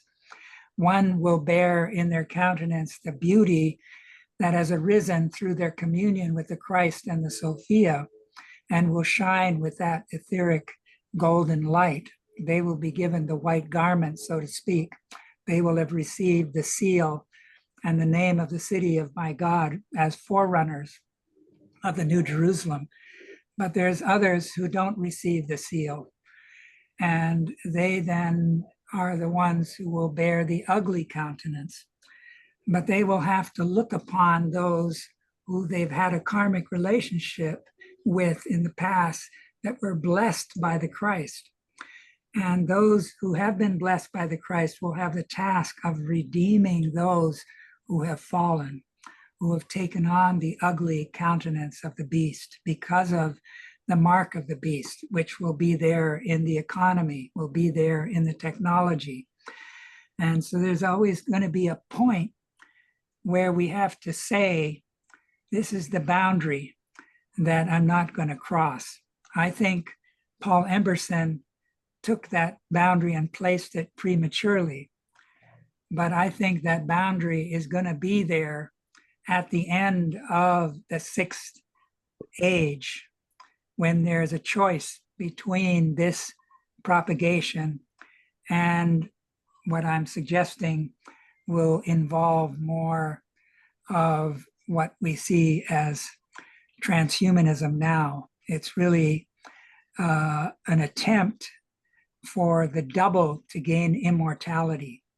Rather than true immortality, it's the double want to survive death. Steiner said that libraries were the citadel of Ahriman. Think of what we're doing now with AI, where we're able to scrape the whole internet, and we've already gotten to the point where the lower hanging fruit has been all scraped up. And so now we've got the Google libraries that are in competition with China, and this seven-headed dragon is really got one body. Nationalism, racism, China, America, Russia, Europe, they're all different heads of one dragon. And by demonizing the people of color or the people of different races, this is a precursor to the war of all against all. The race, the battle between the genders is going to increase. In a recent lecture I talked about in America, Steiner said there would be much more of a chasm opening up between the male and the female in America, that the male would tend to succumb to the Ahrimanic forces which work through the feet, and that this will cause human beings who don't want to reincarnate. They want to stay connected to the earth. And that's what transhumanism, posthumanism is aiming at. So that's, to me, what will take place more and more as an animalizing of human beings with this inclination to continue to propagate.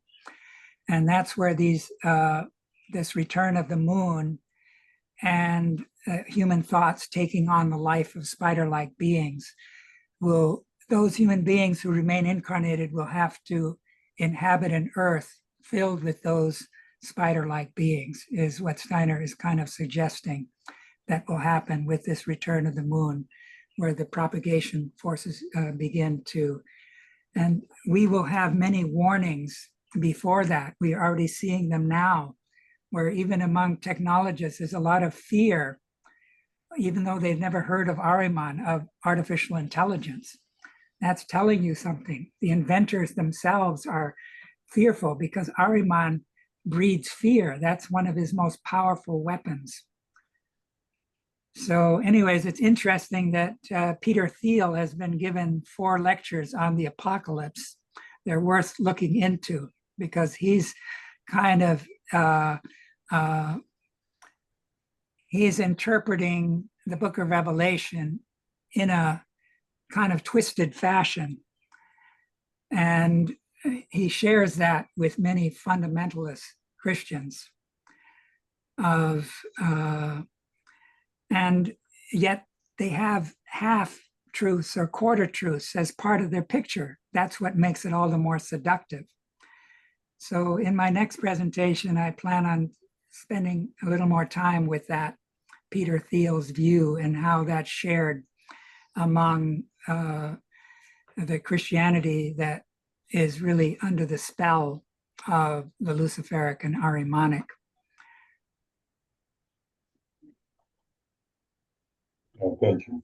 And of course, we have to emphasize that 6th cultural period will be, I'm trying to translate Rudolf Steiner, so embryonic as the most important cultural period of post-Atlantean period, because new supersensible member as spirit self will be sent upon heads of human beings, so they can accept it. Yeah. All right, thank you. I'm passing to Waldemar. Waldemar, can you hear me? São Paulo, Brazil. Yes. Well, I don't know if I can still think after such a deluge of information. But I wanted to make just a small comment, 2 small comments. First, on quantum computing. Quantum computers will not have a different structure, a logical structure than computers of, regular computers. They will be only faster. They will work with the same principles, logical principles as our present computers. For instance, they will only work with numbers as our computers do. So whatever one cannot transform into numbers, like a tree, a real tree, it will never be able to be processed or created by a computer. Secondly, you have spoken about transhumanism and posthumanism. These concepts come from the fact that people think that our brains work also numerically. That means there is a code inside. The brain uses a code like a computer uses a code, internal code, numeric code. But this code, the brain code is not known. And I have a very strong hypothesis. This code does not exist. So there will never be the possibility of downloading our memory into a computer or uploading from the computer to our memory, because this would require knowing the brain's code. And this code does not exist in my hypothesis. Yeah, so I think to the first point of quantum computing, that goes back to quantum physics.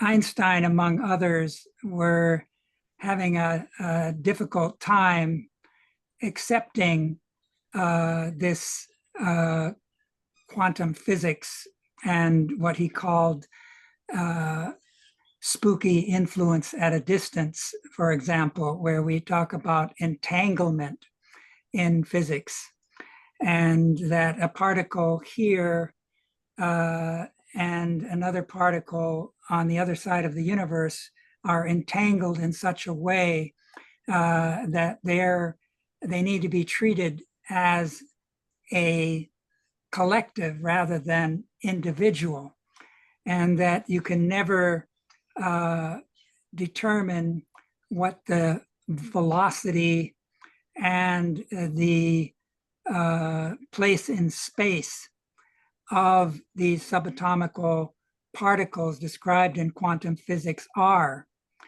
As soon as you measure them through a device, the whole thing stops. And then you have either a particle or a wave. You have this, what they call superposition, where it's described as unlike the classical computer, which is based on zeros and ones, where the circuit is either opened or closed. In the case of a quantum computer, you're dealing with qubits. And in that case, the superposition says that it can be open and closed at the same time. And so that's where the two become different. The classical computer and the quantum computer is that you're dealing with, according to this proposition that Paul Emberson brings, it's a carryover from the old moon, where Rudolf Steiner speaks of how every morsel of matter that is brought over from the old moon to the earth by the spirits of form, Lucifer and Ahriman stand in opposition and seek to wrest that particle of matter from the spirits of form. And inasmuch as they succeed in that to a certain extent, they create a world that stands between the physical material of the earth and the old moon imaginations.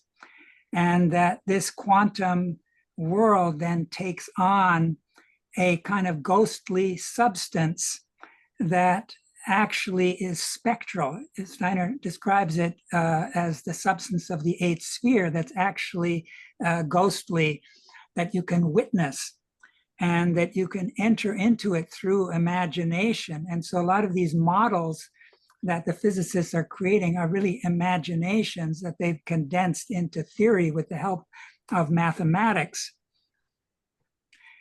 Now, the problem is that these quantum computing devices that have been created are very much subject to error. And so you have to totally sort of isolate their functioning. And this is done with the help of these magnetic fields that arise when you create a cryonic state where it's below freezing, where the electricity flowing through a circuit is not hindered like it is in a chip where you don't have that cryonic situation, where as the chips get smaller and smaller, the circuits get closer and closer, and the heat gets to the point where they overheat.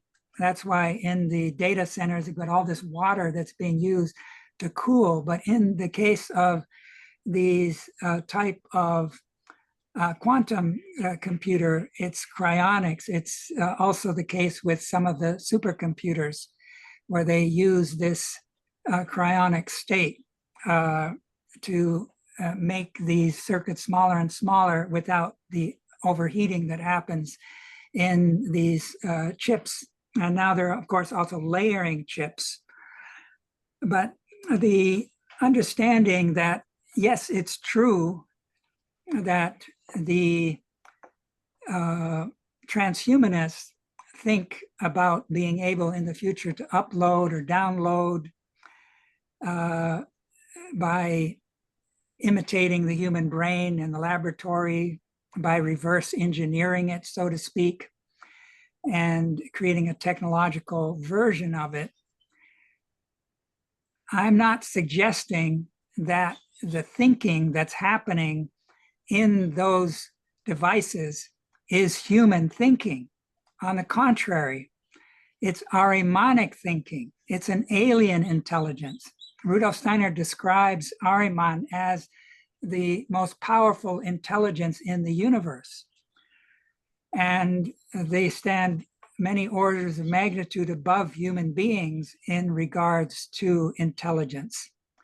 And their intelligence has this coldness about it because there's no heart. Ahriman has no heart. He has no forehead. So he doesn't have what's given to us in our moral development when we have this stage of human evolution where we're able to have executive function, which is centered in the forehead. That's missing. So he can't relate to human morality. And the ego is very much at home in that human morality. That's how we purify the ego. That's how we carve out that hard stone. So it's not the human being that is going to embody itself in the download or upload. It's the doppelganger who has to leave the human being right now just before death. That's an Ahrimanic vehicle within the human being. And these beings are the future human beings on Jupiter. You can read about this in the 5th lecture in the Mission of Michael lecture, where Steiner speaks of how Ahriman attacking from below, Lucifer from above. And he says in there also that we need to bring the Christ into the human heart. And if we fail to do that, Ahriman, who comes from below, will be able to take hold of the thinking and drag it down into the lower nature. And this is what Ahriman is inspiring, especially in that north-south mountain ranges where Silicon Valley is, where a lot of these nerdy people have gathered. And they're creating other versions of Silicon Valley in India, China, all over the place. Ahriman is inspiring these human beings through the double to want to create a counterfeit immortality, but it's not going to benefit the human being. It's going to benefit Ahriman using the double to overcome death. And Steiner talks about the places where Lucifer and Ahriman are most successful in ripping away, tearing away matter from the spirits of form, who are the Elohim. 6 of them appeared in Christ. The 7th is the Yahweh being. This is in the head region, in the brain, in the skull, which is where they're most successful. And it's because of that that we're able to free ourselves in those parts of the human being. So no, it won't be human beings thinking in these uploads and downloads. It'll be the human double that is really a human being, a being that will reach the human stage in the future. But unlike the beings who reach the human stage in the descending stages of evolution, old Saturn, old Sun, old Moon, which includes Archai, Archangel, Angel, and now us, this new human being of the future is in the ascending level where good and evil will separate. So Ahriman will use these future human beings who will reach their human stage on Jupiter to capture a part of humanity who will fall away from the Christ and inhabit this future moon that will circle the future sun Earth. And so it's an alien intelligence. It's obviously algorithms that are digital, and they get more complex, and more AI is creating its own code and will free itself from human ingenuity, which is the danger that many AI fear, that we lose control. And Ahriman can then use these. Ahriman's goal, according to Steiner in one place, is to push the plants off the earth, push the animals off the earth, push the humans off the earth, and create a replay of old Saturn, but it would be a machine Earth. That's the danger that is posed by transhumanism, posthumanism, and that's spoken of in that one lecture I quoted earlier that relates to this machine planet that comes about when the moon reunites, where we're no longer protected from the eighth sphere. What an answer. Thank you very much. Okay, Cameron? Cameron, can you hear me?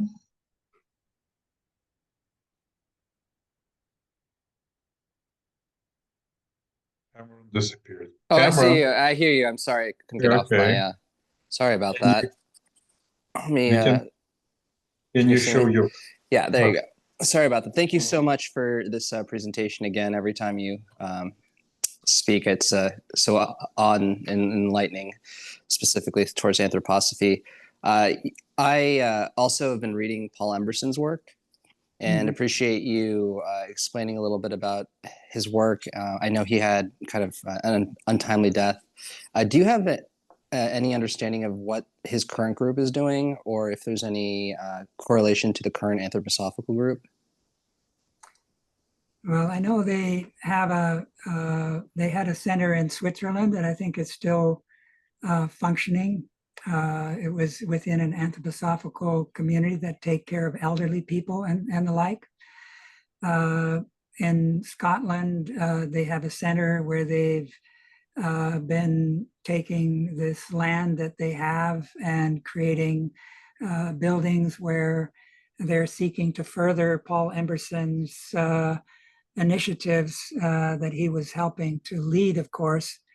And some of this involves this impulse that Steiner spoke of, that there would come a time in the future where science would be imbued with this deeper kind of Rosicrucian Christianity, and that the work table where the engineers work would become like an altar, that substances are sacred. You want to work with the elemental beings, etc.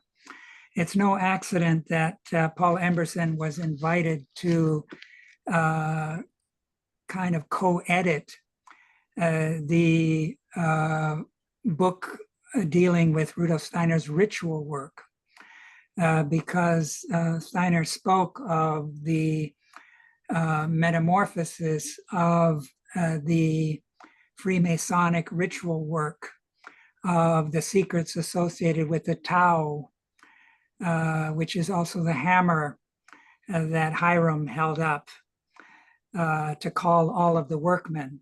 This is white magic that we will need in the future and is needed to build the New Jerusalem. And so I think they have gone through stages of studying the work of other pioneers in this realm of the Strader technology, and working with the prototype that they have created, but we don't have someone who's stepped into Paul Emberson's shoes. They've been working to publish his, like the third volume, and these volumes have been expanded. The 3 volumes that are titled From Jundi Shapur to Silicon Valley are like over 1,000 pages each, and they're very hard to come by in their latest editions. And then, of course, one of the reasons is they're reticent to use the internet. They don't want to sell anything on Amazon or all the, and I think that's hurting their ability to reach more people.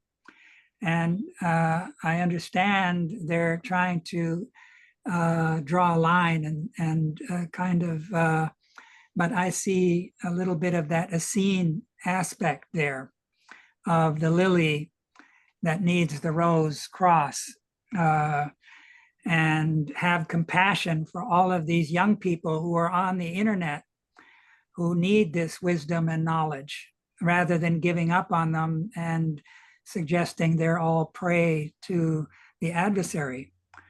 You know, that's what we can do with the internet, just like we can print anthroposophical books with the same printing press that's used to further materialism. The Indians in America saw that as kind of black magic, and Steiner said Ahriman helped to invent the printing press or inspire it. So I think there's a lot to learn from Paul Emberson because of his working with this Freemasonic ritual work, which was Steiner's esoteric work up until 1914, when the war, First World War started, and later, as I indicated, he was planning on renewing some of that work in the 3rd class, which he would have led with just a circle of 12, which would include the Vorstand members. So I think Paul Emberson and his circle of people, I haven't traveled there. It would be interesting to do that, to find out more about it, but I'm mainly through the books and articles from the past. The Anthrotech has many articles that were published by the English Society in the past. Thank you. Thank you. I was able to acquire his books, so I am going through them. Good. Okay, dear friends. So shall we say a big thank you to Florian and conclude our meeting, because it's almost how many? 3 hours, 4 hours.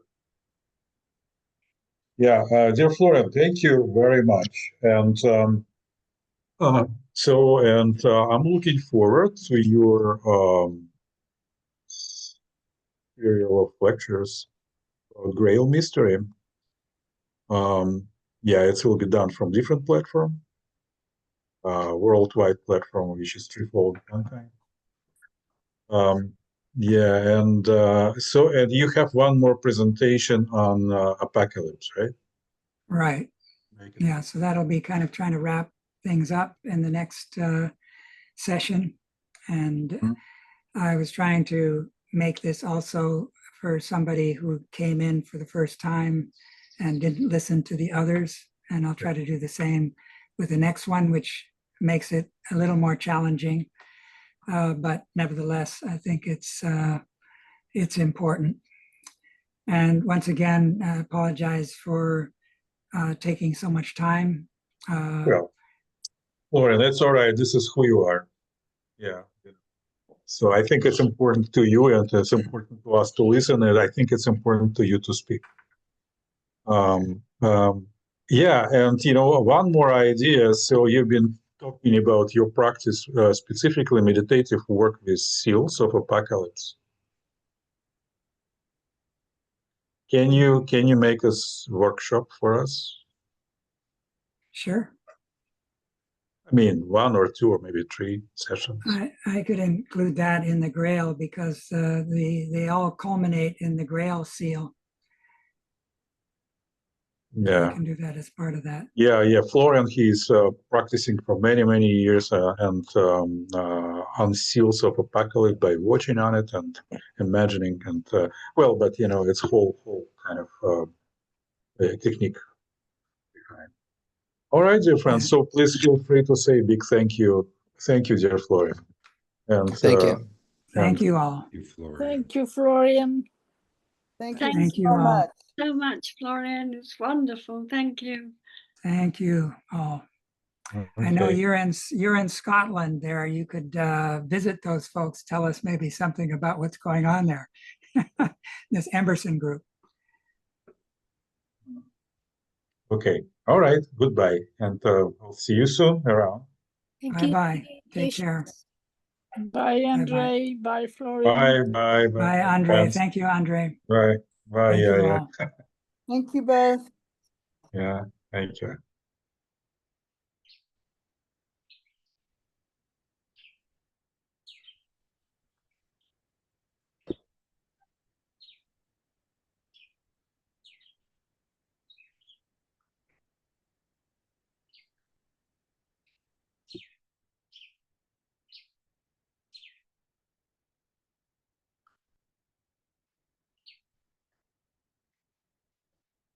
So.